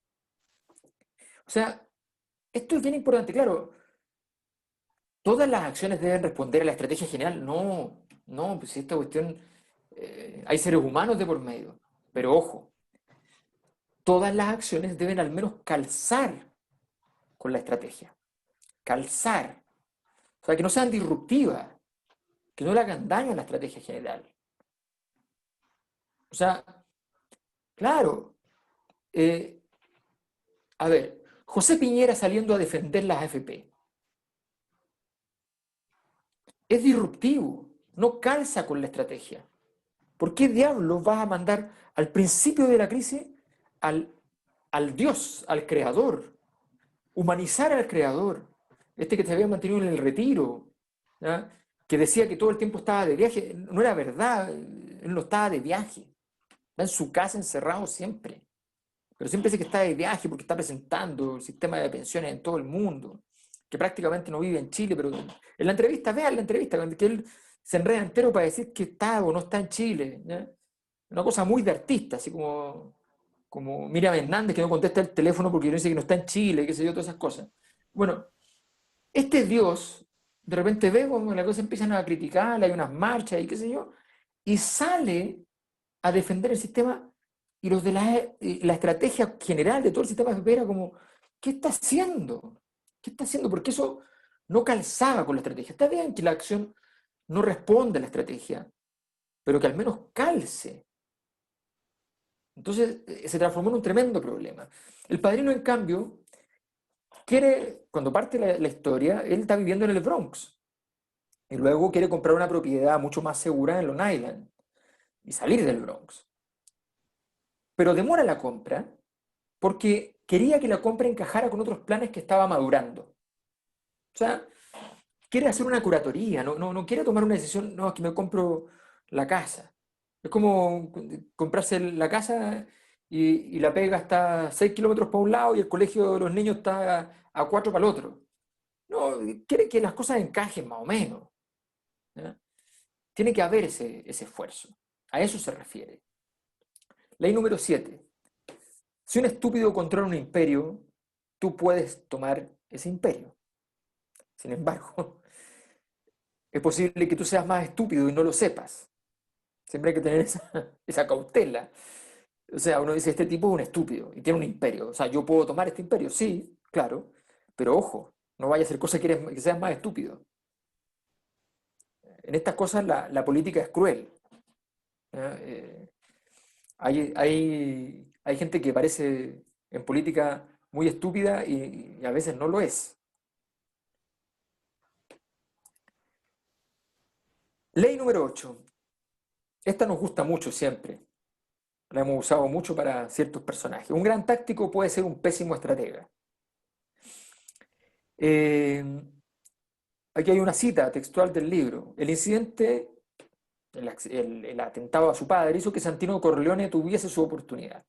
Con su padre fuera de circulación, Sony se puso al mando de un grupo, con el grado de capo regime y como el nuevo Napoleón. O sea, él armó un nuevo regimiento. Estaba el de Clemenza, estaba el de Tesio, y él armó uno nuevo. Y como un nuevo Napoleón demostró sus grandes cualidades para la lucha en la ciudad. También demostró una extrema crueldad, algo que al mundo de la mafia le parecía atractivo, porque uno de los defectos que siempre decían de Don Corleone como conquistador era que era demasiado pacífico. Una cosa que es importante entender, que Don Corleone es considerado un tipo demasiado pacífico. Don Corleone entiende el poder, entonces no anda todo el día en la reyerta, en la pelea, ni matando, ni nada por el estilo. De 1935 a 1937, Sonny Corleone adquirió una gran reputación como el ejecutor más cruel que había conocido el mundo de Lampa. Bueno, pero ¿qué pasa? Sonny era genial en la calle. Lograba barrer con aquellos impugnadores que estaban empezando a hacer sus primeras armas, o incluso con regimientos importantes de sus rivales que tenían capacidades de fuego en la ciudad. Y él lograba, a través de gran capacidad táctica, ganarle todas las batallas. Y ganó, y ganó. Nadie había ganado tantas batallas en la historia de Lampa dentro de Nueva York como Sonny Corleone. Pero hay un pequeño detalle que acabo de decir. Nadie había ganado más batallas en el mundo del AMPA. Se había convertido en un criminal, en un delincuente. Esto no tenía relación con la disputa, el imperio, los negocios, la compleja estructura de poder, dinero, subjetividades, cultura, todo lo que hay que tener. Todo lo que hay que tener. O sea, el estratega también tiene que tener táctica. El Padrino 3 parte con una imagen que nos revela que va a haber una tragedia. Parte mostrando la antigua casa de Long Island de la familia Corleone, que está devastada, destruida, sin cuidar. Lo único que queda en pie, que es un acto de respeto muy italiano, es la Virgen. Pero todo lo demás está destruido. ¿Eso qué nos dice? Michael se ha olvidado de su origen. ¿Qué le dicen a Vincenzo, el sobrino de Michael? Le dicen, las señoras del Bronx le dicen: pucha, usted ha dejado que estos tipos controlen aquí, la familia Corleone siempre es la que tenía esta zona y nos ha dejado, o sea, dejó botado el Bronx, Michael dejó botado el Bronx, dejó botado su casa en Long Island.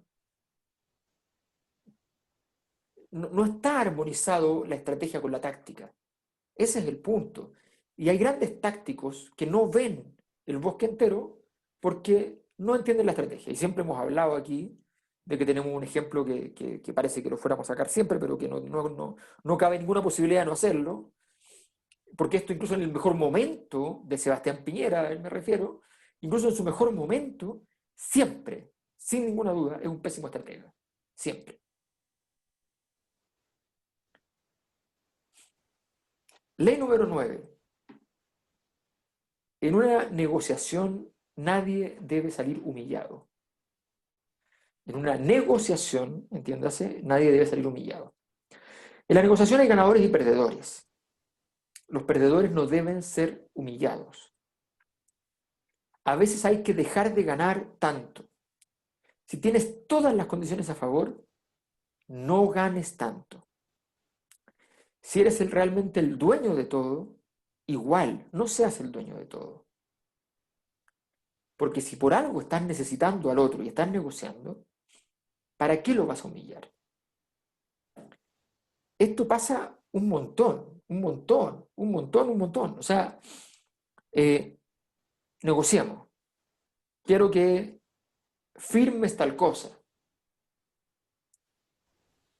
Si una negociación no tiene sentido, si no una negociación, si está está devastado el escenario. O sea, si tú eres Gorbachev, ¿ya? Versus Yeltsin entre el 89 y el 91, ¿ya? Bueno, no hay negociación en realidad. Parece una negociación, pero Yeltsin puede hacer lo que quiera con Gorbachev y con el Partido Comunista de la Unión Soviética. Da exactamente lo mismo, es una cosa terrorífica. Ya casi no existen escenas en la historia tan tremendas desde el punto de vista de la diferencia de poder entre uno y otro. Pero una negociación. Ahora, esta ley, perdona, Negociación. Alberto, Sí, esta ley, por lo menos en el siglo XX, en la geopolítica global, se aprendió a punta de sangre, sudor y lágrimas, porque es lo que pasa con Alemania terminada la Primera Guerra Mundial. Entonces, es un ejemplo más o menos extendido, ¿no? Alemania fue humillada en la negociación del término de la Primera Guerra y consecuencia de eso, entre otras cosas, está Hitler y el espíritu nacionalista, y entonces es muy evidente, y los grandes estrategas globales siempre consideran eso como sí. pero al parecer, pero a veces en las políticas locales eso se pierde, ¿no? Cuando Pablo Longueira y la UDI a finales de los 90 deciden que, bueno, van a proteger a Lavín, que había perdido por nada, así por un suspiro con Lago, ¿no? Se abocan a bajar a todo candidato que lo amenace, y entre ellos a Sebastián Piñera, ¿no? Arman toda una operación para hacerlo, pero cometen el error además de llevarlo al Cerro Santa Lucía y propinarle la humillación, de en vivo y en directo para todo el país bajarlo. Bueno, Sebastián Piñera 4 años después irrumpe, ¿no?, en la interna de RN, y de sorpresa para todo el mundo cuando parecía que RN estaba controlada por el lavinismo. Piñera irrumpe, se transforma en el candidato de RN y es el candidato que pasa a segunda vuelta. Exacto. Mira, yo Porque creo que fue humillado. los dos ejemplos son muy buenos, porque efectivamente, fíjate que respecto a la Segunda Guerra, eh, incluso historiadores como Hobsbawm, que son historiadores marxistas, materialistas, qué sé yo, plantean la importancia de la sensación de humillación histórica de Italia y Alemania, ¿ya? Como un elemento importante de las dos guerras, o sea, incluso de la primera, porque estaba esta sensación mientras todos los otros países se vanagloriaban de su poder colonial, el que habían tenido o el que tenían, el que conservaban, ¿ya?, de la grandeza, mientras Alemania e Italia habían tenido devaneos, esfuerzos, escarceos colonialistas, pero muy, muy, muy, muy fracasados en la práctica. Entonces, eso se considera como un elemento muy importante en ese desarrollo. Eso a nivel macro, pero a nivel micro, ¿y cuántas veces ya, hemos visto en situaciones de negociación? La situación de negociación puede ser cualquiera, ¿eh? O sea, cuando ustedes, a cualquiera nos ha pasado, que no sé, si nos están asaltando, por ejemplo, en la calle, el juego del asalto también es una negociación. Obviamente una negociación que está forzada, hay alguien que tiene un cuchillo, que tiene lo que sea, pero es una negociación, ¿ya? Y hay algún nivel de diálogo, ¿ya? Sobre todo si a uno le va más o menos bien en la situación, ojalá pueda haber más diálogo, porque el diálogo le conviene a la víctima en este caso, ¿ya? Pero si lo llevas bien, si lo llevas mal y te empiezas a decirle cosas ofensivas, no, eso no está bien. Con el Alberto. carabinero que te va a pasar un parte, también.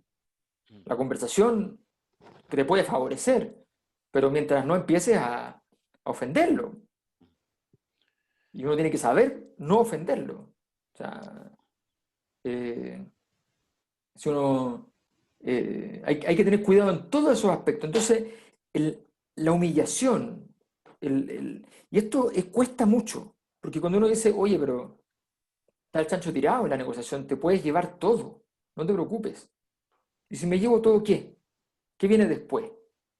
Al otro lado alguien que está enojado, a menos que lo saque completo, que lo mate. O sea, ahí puedo humillarlo todo lo que quiera, pero tengo que sacarlo. No puede existir nunca más. Alberto, Sí, a ver, un par de puntos. Primero uno que en realidad dudo porque es un invento intelectual que voy a plantearlo y que puedo salir trasquilado, digamos.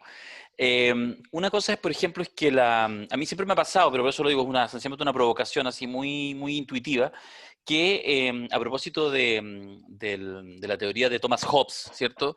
Y de esta mirada, digamos, de la guerra de todos contra todos, esta perspectiva que además de alguna manera está un poco de fondo dentro de la teoría del poder que podemos leer en el Padrino también.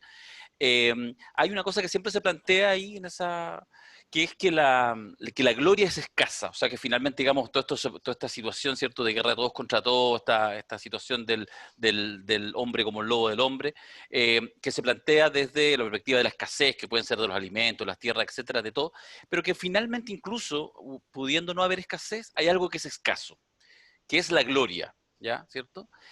Y de alguna manera, este triunfo, la gloria que es escasa, yo diría, y aquí viene lo intuitivo, que tiene como contrapartida, por supuesto uno podría decir lo contrario de la gloria es el fracaso, pero es fundamentalmente la humillación.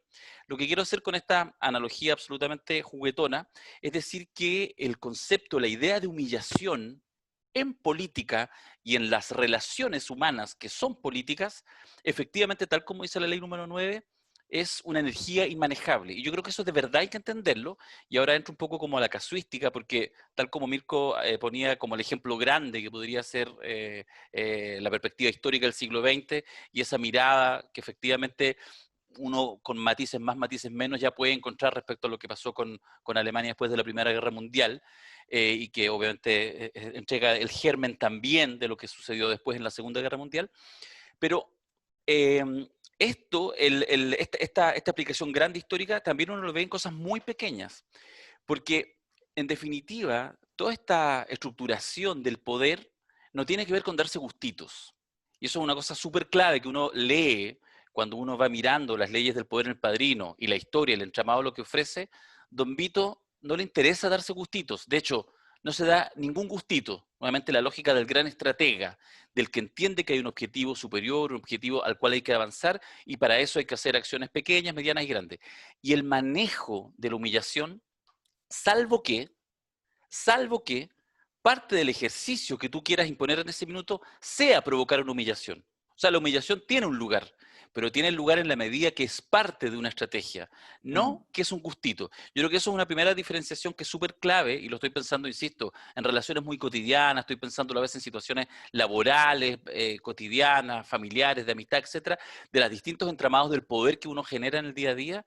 El tema de la humillación yo creo que es algo que no se visualiza lo suficiente, porque además muchas veces uno piensa que por uno estar en una posición de poder, digo, no estoy hablando del gran poder, no estoy hablando del gran jefe, a veces tiene que ver con, tengo una posición de poder, tengo más antigüedad, soy más querido, soy más simpático, soy más lindo, y entonces a un otro le infrinjo una humillación que no está calculado dentro de lo que yo quiero en ese proceso, sino que lo hago sencillamente como una cosa secundaria de darse un gustito. Y eso, esa energía inmanejable, yo creo que es súper clave visualizarla, porque es una de las razones por las cuales muchas veces en el buen ejercicio de la construcción del poder, uno termina muy trasquilado. Sí, efectivamente, no nos olvidemos nunca que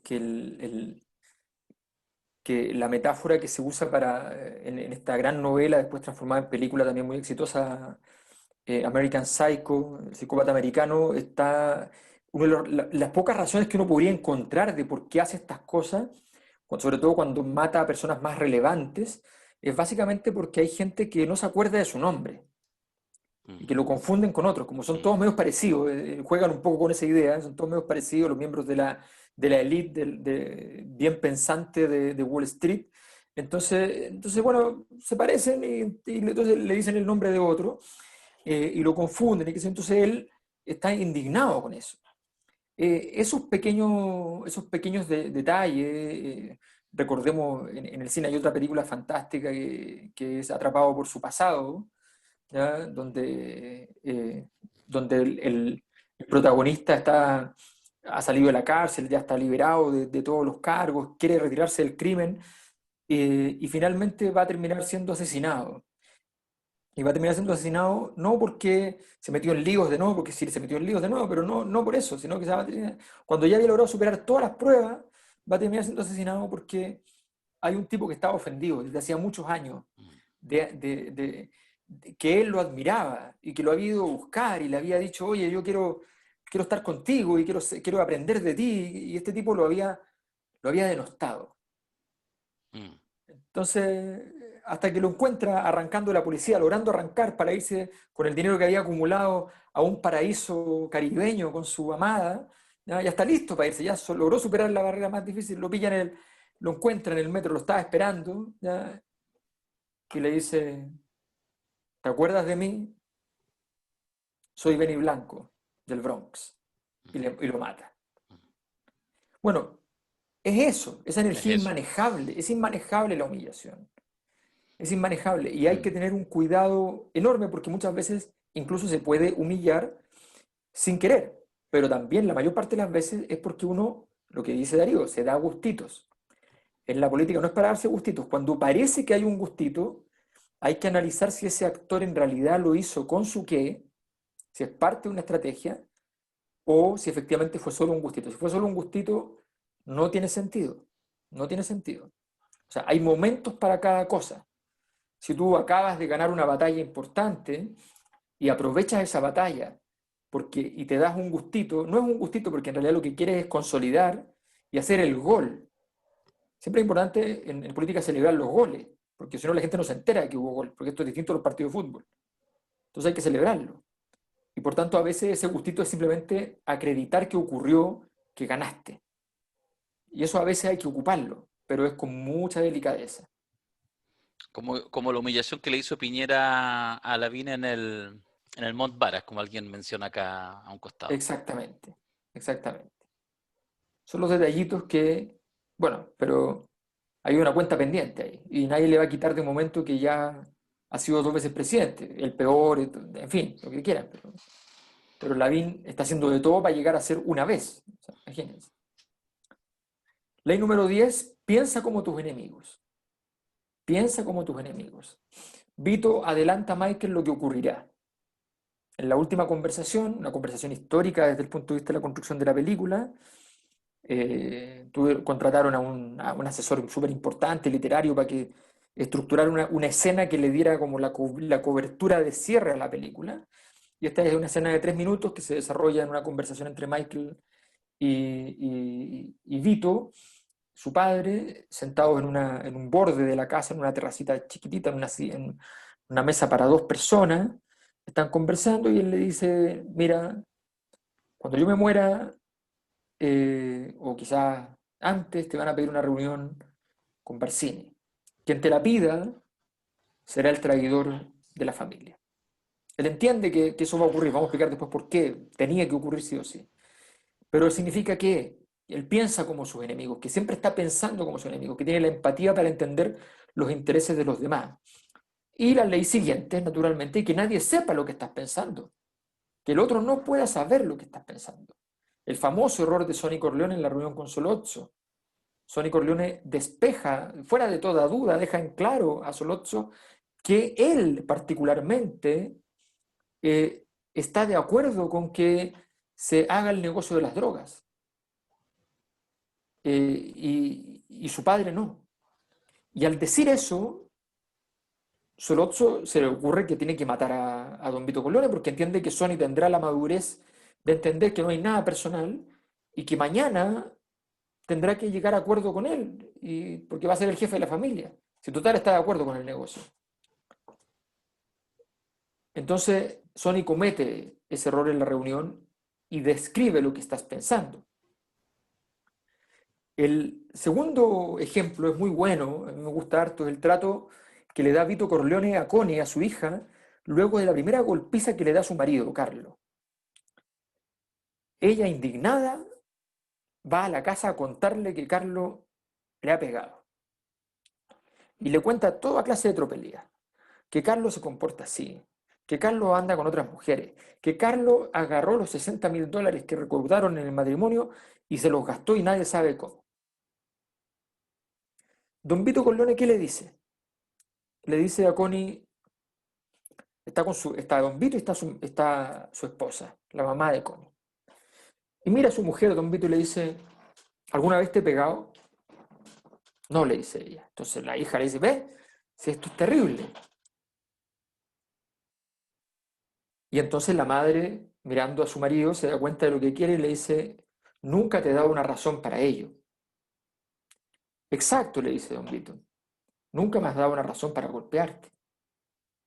Connie, tú eres una persona bastante insolente con tu marido. Eres tu marido. Pero es que él se llevó los $60.000 y claro, ¿qué esperaba? ¿Que te los diera a ti? Si él está a cargo de la casa, se llevó los $60.000, ¿qué pasa? Es que me pegó. Bueno, algo habrás hecho, Connie, algo habrás hecho. ¿Sí está claro? Bueno, Connie se va con la cola entre las piernas a la casa. Eh, Mario puso a describir la situación fantástico. Dice, Carlos estaba tan asustado de que Connie haya ido a contarle a don Vito Corleone y a su esposa lo que había pasado, tan asustado que trataba de tenerla todo lo feliz que pudiese, le daba todo en el gusto y le hacía el amor en la noche y por la mañana, todos los días. Bueno, hasta que un mes después ella le dice, oye, fui a ver a mis papás y me dijeron todas estas cosas, yo no puedo entender, y qué sé yo. Y ahí se da cuenta que lee mal la situación, Carlos. ¿Por qué le dice eso don Vito Corleone? Don Vito Corleone tomó la decisión ese día de que algún día había que deshacerse de Carlos, que había que matarlo, que era un potencial traidor, que era un tipo que no era de fiar, que tenía esta cosa de que quería tener muchas mujeres, que tenía esta cosa con el dinero que no se sabía dónde lo gastaba. Era un lío.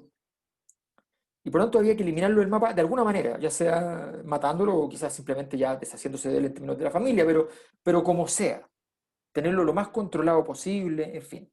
Él tenía muy claro todo eso. Pero no le podía dar a entender a Connie eso, porque cuando ocurriese, si tenía que ocurrir lo peor, y tenía que matar a Carlos, Connie no podía creer ni imaginar la posibilidad de que hubiese sido su padre que lo hubiese matado. Como Connie sí entiende rápidamente que fue Michael quien mató a Carlos, porque era Vox Populi, que Michael pensaba que Carlos era el que había entregado a Sony. Entonces, que nadie sepa lo que estás pensando. Que nadie sepa lo que estás pensando. Eso es lo que está diciendo. El error de Sony cuando están en la escena costó 10 años de paz. Fue un espanto. Sony va y le dice a Solozzo, le pregunta, mientras su padre ya le dijo que él no le interesa ese negocio porque entiende, y que él entiende que puede ser un gran negocio, pero que él no puede porque él trabaja mucho con políticos y jueces. Ningún político, ningún juez va a aceptar esto. Todos aceptan el juego, aceptan la prostitución porque entienden que son cosas ilegales, pero que no le hacen daño a nadie. Pero que en cambio esto de la droga es otra cosa. Y le dice, yo, por usted, que le vaya muy bien, no tengo ningún problema, gracias por invitarme, pero yo no lo puedo ayudar. Y entonces el otro le dice, no, pero además nosotros le pondríamos una garantía respecto a la cantidad de dinero que usted pondría, qué sé yo. Y ahí entonces Sony le dice, ¿y cómo funcionaría? ¿Cuánto sería esa garantía? Y ahí entonces entiende que Sony está preocupado del negocio en sí mismo y cómo va a funcionar. Y entiende que entonces eliminar al padre es algo posible y positivo y que a Sony le va a doler, pero que en un par de meses va a tomar la decisión correcta, que es irse con ella. Última ley antes de irnos a nuestra etapa final del día de hoy. Desconfía de los mediadores. Suelen tener un bando. Los mediadores normalmente, ya sea por una cosa instintiva, porque efectivamente hay un bando que en la causa le cae mejor, por la razón que sea, por afinidad, porque le pareció que llegó mejor vestido uno que el otro, o sea, o más parecido a lo que le parece que es bueno para esa persona, lo que sea. Siempre los mediadores tienen un bando. Argentina confió en la mediación papal para el litigio con Chile. ¿Qué pasó? Las tres islas para Chile. Sin entender en absoluto que había un entronque histórico. Juan Pablo II era el papa de la era Reagan-Thatcher. Era el papa de la era Reagan-Thatcher. Era el papa del anticomunismo. Y lo que había en Chile era el anticomunismo. Y el Papa jugaba el juego, pero le caía bien Chile. O sea, no, hay estructura, los mediadores siempre están. Barcini, en la reunión donde don Vito Corleone está negociando con las familias que lo han impugnado, Barcini, porque la familia Solozzo era la punta de una relación mucho más compleja. Entonces, de pronto él desnuda que detrás de esto está Tattaglia. Entonces, en la negociación con Tattaglia, él está en la discusión y qué sé yo, y Barcini conduce la discusión en una dirección. Y el que está detrás de Tattaglia es Barcini. O sea, Barcini, y don Vito Corleone lo sabía, tenía claro que Barcini era el que estaba detrás. Sabía que el mediador tenía un bando. Eso es lo importante, entender esa dimensión. Aquí hay una pequeña cita. Eso es cosa de los Tattaglia. Deben ser lo bastante inteligentes, dice Barcini, para prever esta clase de detalles.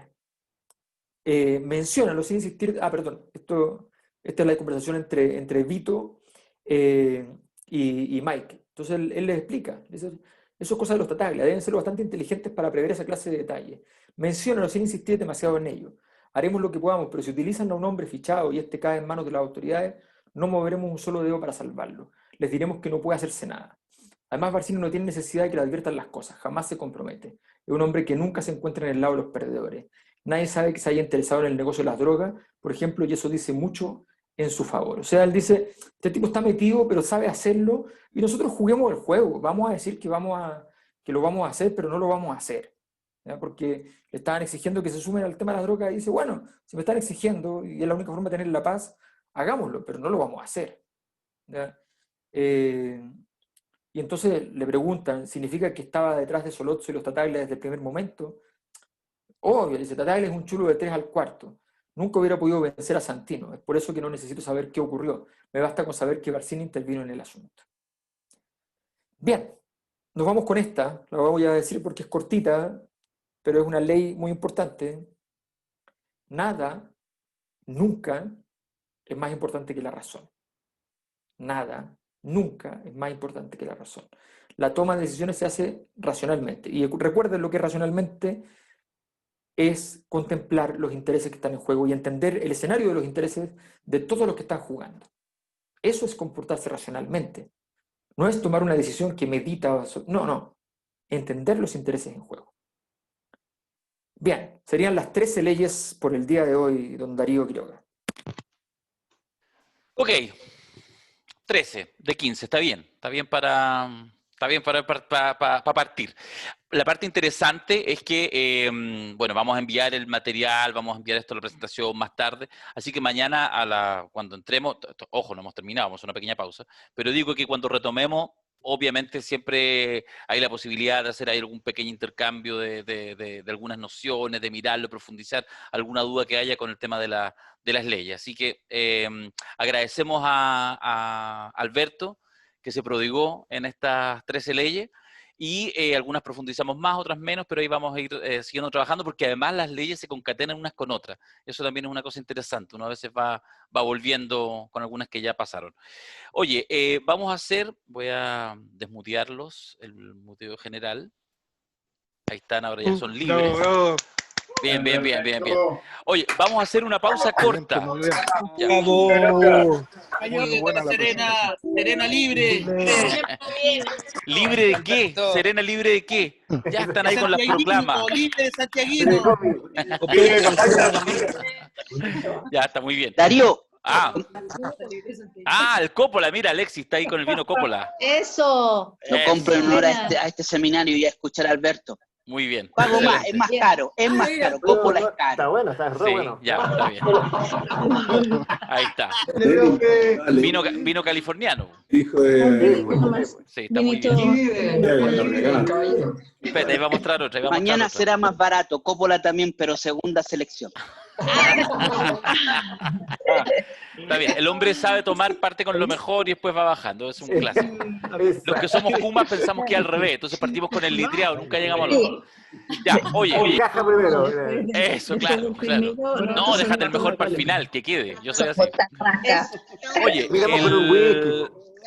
solamente los muteo para que escuchen todos. Ya, vamos a hacer una pausa de 10 minutos y a las 9:25 volvemos con una última media hora para poner un poco en movimiento, un poco jugar con esta idea y vamos a picanear a Mirko para que se pronuncie respecto a por qué se le anda ocurriendo esto de pensar que Piñera puede ser Fredo, ¿ya? Así que hacemos un alto de 10 minutos y volvemos, y esto lo grabaremos después y lo subiremos como podcast, salvo que nos quede muy fome, en ese caso no. Pero eso lo definimos después. Ya, pausa de 10 minutos y volvemos. Están desmuteados, ¿cierto?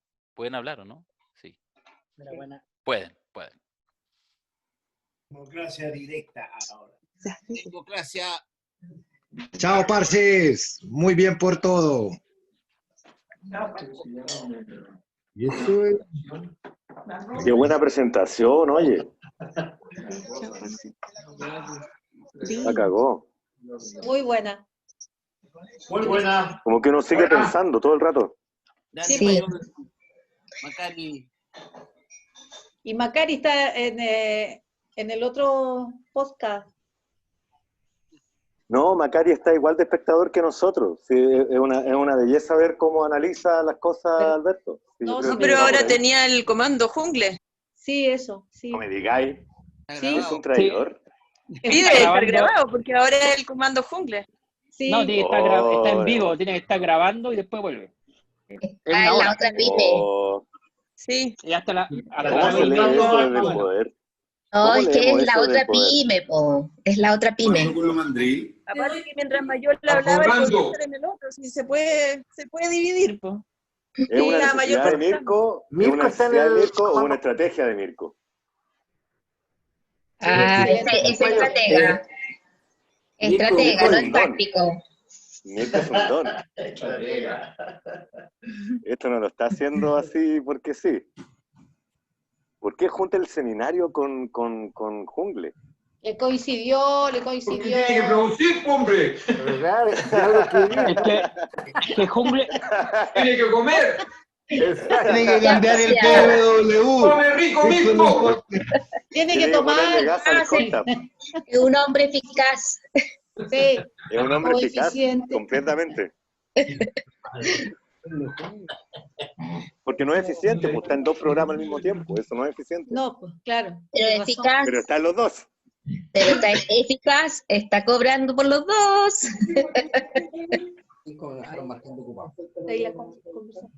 Es increíble este lote, ¿eh? Súper. No puedo creer 300 personas. ¿Cachai? Pero ¿cachai que la onda de este seminario es muy diferente a la de los otros, que son como más abiertos, más incorporan más personas? Cuando está Alberto solo es como otro feeling. ¿Verdad? No, y 300 personas es poco. En el anterior estuvieron, llegaron a 600 porque... 600. Sí. No, si vienen. Porque dentro de esta weá hay un viejo que tenía una empresa. Yo no me si voy a verlo allá al fondo, está más helado que la fiesta. ¿Ustedes se acuerdan cuando empezó el podcast? Que empezó el podcast y como 2 semanas después vino el estallido. Sí. Así. ¿Cachai? Sí, sí. Es muy heavy, como que calzaron justo. Serían los que lo provocaron. Qué bueno que es el primer capítulo. Bueno que es el primer capítulo del podcast. Nos hablan de Vaticano, del poder de la iglesia. Qué importante que es el primer capítulo. Es súper padrino el primer podcast. Lectura completa. Lectura completa. Yo les digo que te creo 4 completas. Pero tú te extendí, yo digo, son 45 minutos a 1 hora. Yo quedé marcando ocupado. Porque entre la ¿Cómo ley así? 4 y la 5 quedé pero totalmente perdido. Mira, la 4 dice, las decisiones relevantes solo se discuten con las que son parte de la decisión. Y la 5 dice, Correcto. si hay que elegir entre la eficacia y la eficiencia, entonces hay que escoger la eficacia. Pero resulta que para eso tienes que conocer los detalles, pues, tener un buen conocimiento de las personas y la situación, y resulta que yo cacho que la mayoría de nosotros estamos entre medianamente informados o mal nomás. Entonces, por ejemplo, ¿en qué quedó la cosa de la, Qué buena, el qué usuario de buena. la plata por esa famosa residencia sanitaria? Se supone que se hizo algo y ¿qué resultado salió? Nadie sabe. ¿Quiénes son los involucrados? Yo no sé. Es que no tenemos el poder, un poco tiene que ver con eso, como que quedamos ciegos porque nunca, nosotros así, gente de a pie, nunca estamos en el lugar donde se están conversando estas cosas, ¿cachai? No, donde se manejan. Claro, y no tenemos incidencia tampoco. Pero el problema, ahí Claro. está la belleza de la situación de la caída de las instituciones. Porque por la tecnología se ha sabido todos los truchos que hacen y todo lo que se han robado y todo lo demás, y a pesar de no tener poder, sí tiene el conocimiento que no es necesario leerse una biblioteca entera para entender por qué se están tomando las decisiones que se están tomando, sino que hay un sentido de que lo es correcto o incorrecto, me afecta o no me afecta, cosa que antes la gente lo dábamos por sentado que todas las decisiones que tomaban los que estaban a cargo eran las correctas.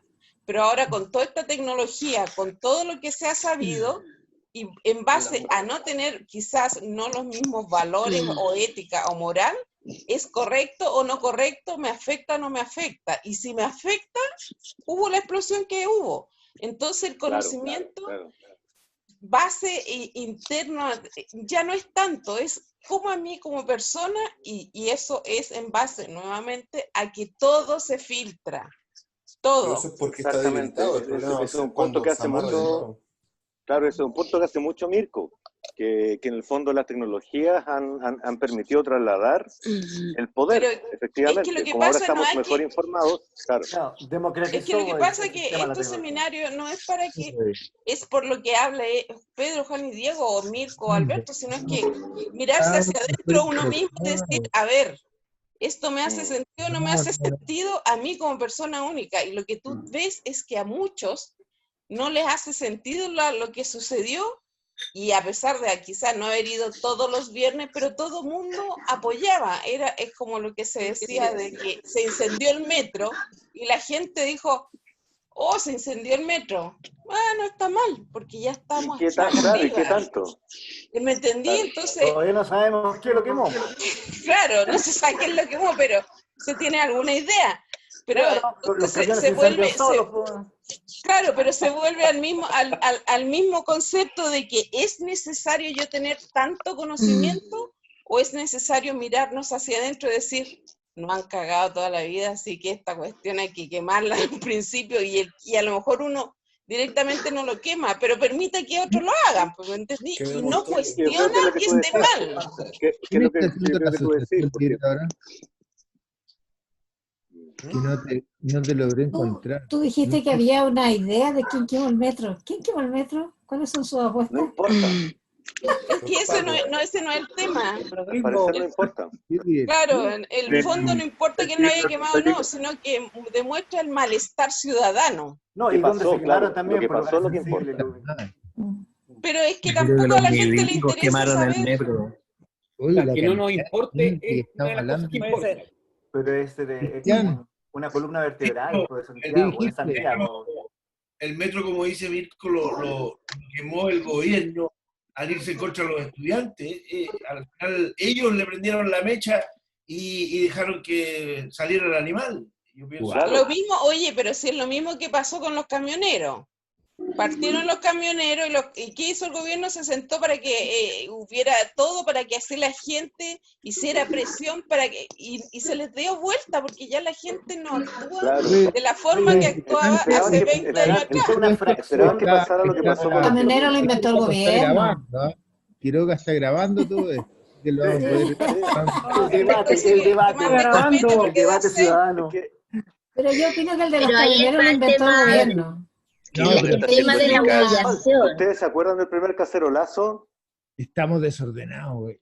¿Se acuerdan del primer cacerolazo? El primer cacerolazo fue con los pingüinos. ¿Cuál? El de la... Ya, sí, yo me acuerdo. Los pingüinos, porque los trataron tan mal, Hinspeta los trató tan mal, que la gente reaccionó y también fue igual de visceral. Podría haber habido un estallido ahí también. Sí. Pero ahí está el tema de la humillación, porque ahí es donde hemos detectado el tal malestar que hemos tenido porque fuimos humillados constantemente. O sea, dieron gustito tras gustito tras gustito, pensando que nosotros no íbamos a reaccionar y en un momento dado tuvimos que decir basta ya, porque nos están humillando demasiado. Entonces, eso creo que es importante. Sí, exactamente. Y por eso es tan visceral todo lo que está pasando ahora. Porque la humillación tiene una energía incontrolable, como decía Alberto. Si las medidas hubiesen sido siempre económicas, Muy bien. Muy bien. ¿Se acuerdan que la humillación después vino después porque se cagaron a los pingüinos? Oye, y la finalmente hicieron como que iban a hacer una reforma y todo, y se los cagaron. Oye, Daniel Muñoz, yo te recuerdo a ti humillándome. Me acuerdo de la reunión de posgrado, donde no avisaron que había acreditación. ¿Cómo así? Cuéntame. Ya, eso tiene que aclararse. Tiempos de funa, pero por favor. Eso tiene que aclararse. Una pregunta. Todo silencio, por favor, para escuchar esto. Bueno, está bueno el copucheo. Sí, dale. Sacamos el tejido ahora. En un magíster de la Chile, para variar, ¿Ya? no acreditaron una carrera, pues, y no avisaron a los estudiantes. Entonces yo postulé, y claro, tuve una reunión donde estaba Daniel, también envié una carta bien extensa, nunca me la respondieron. Así que espero que recuerdes bien la ley número 6, o sea, la ley de la... Están tirando las leyes en la cara. Aplicación de ley al tiro. Eso es como aplicación de la ley de seguridad interior del Estado, casi lo que hizo Javiera. Todo se ha vuelto. Oye, fue tan terrible. Sí, no, fue súper gatito bonito.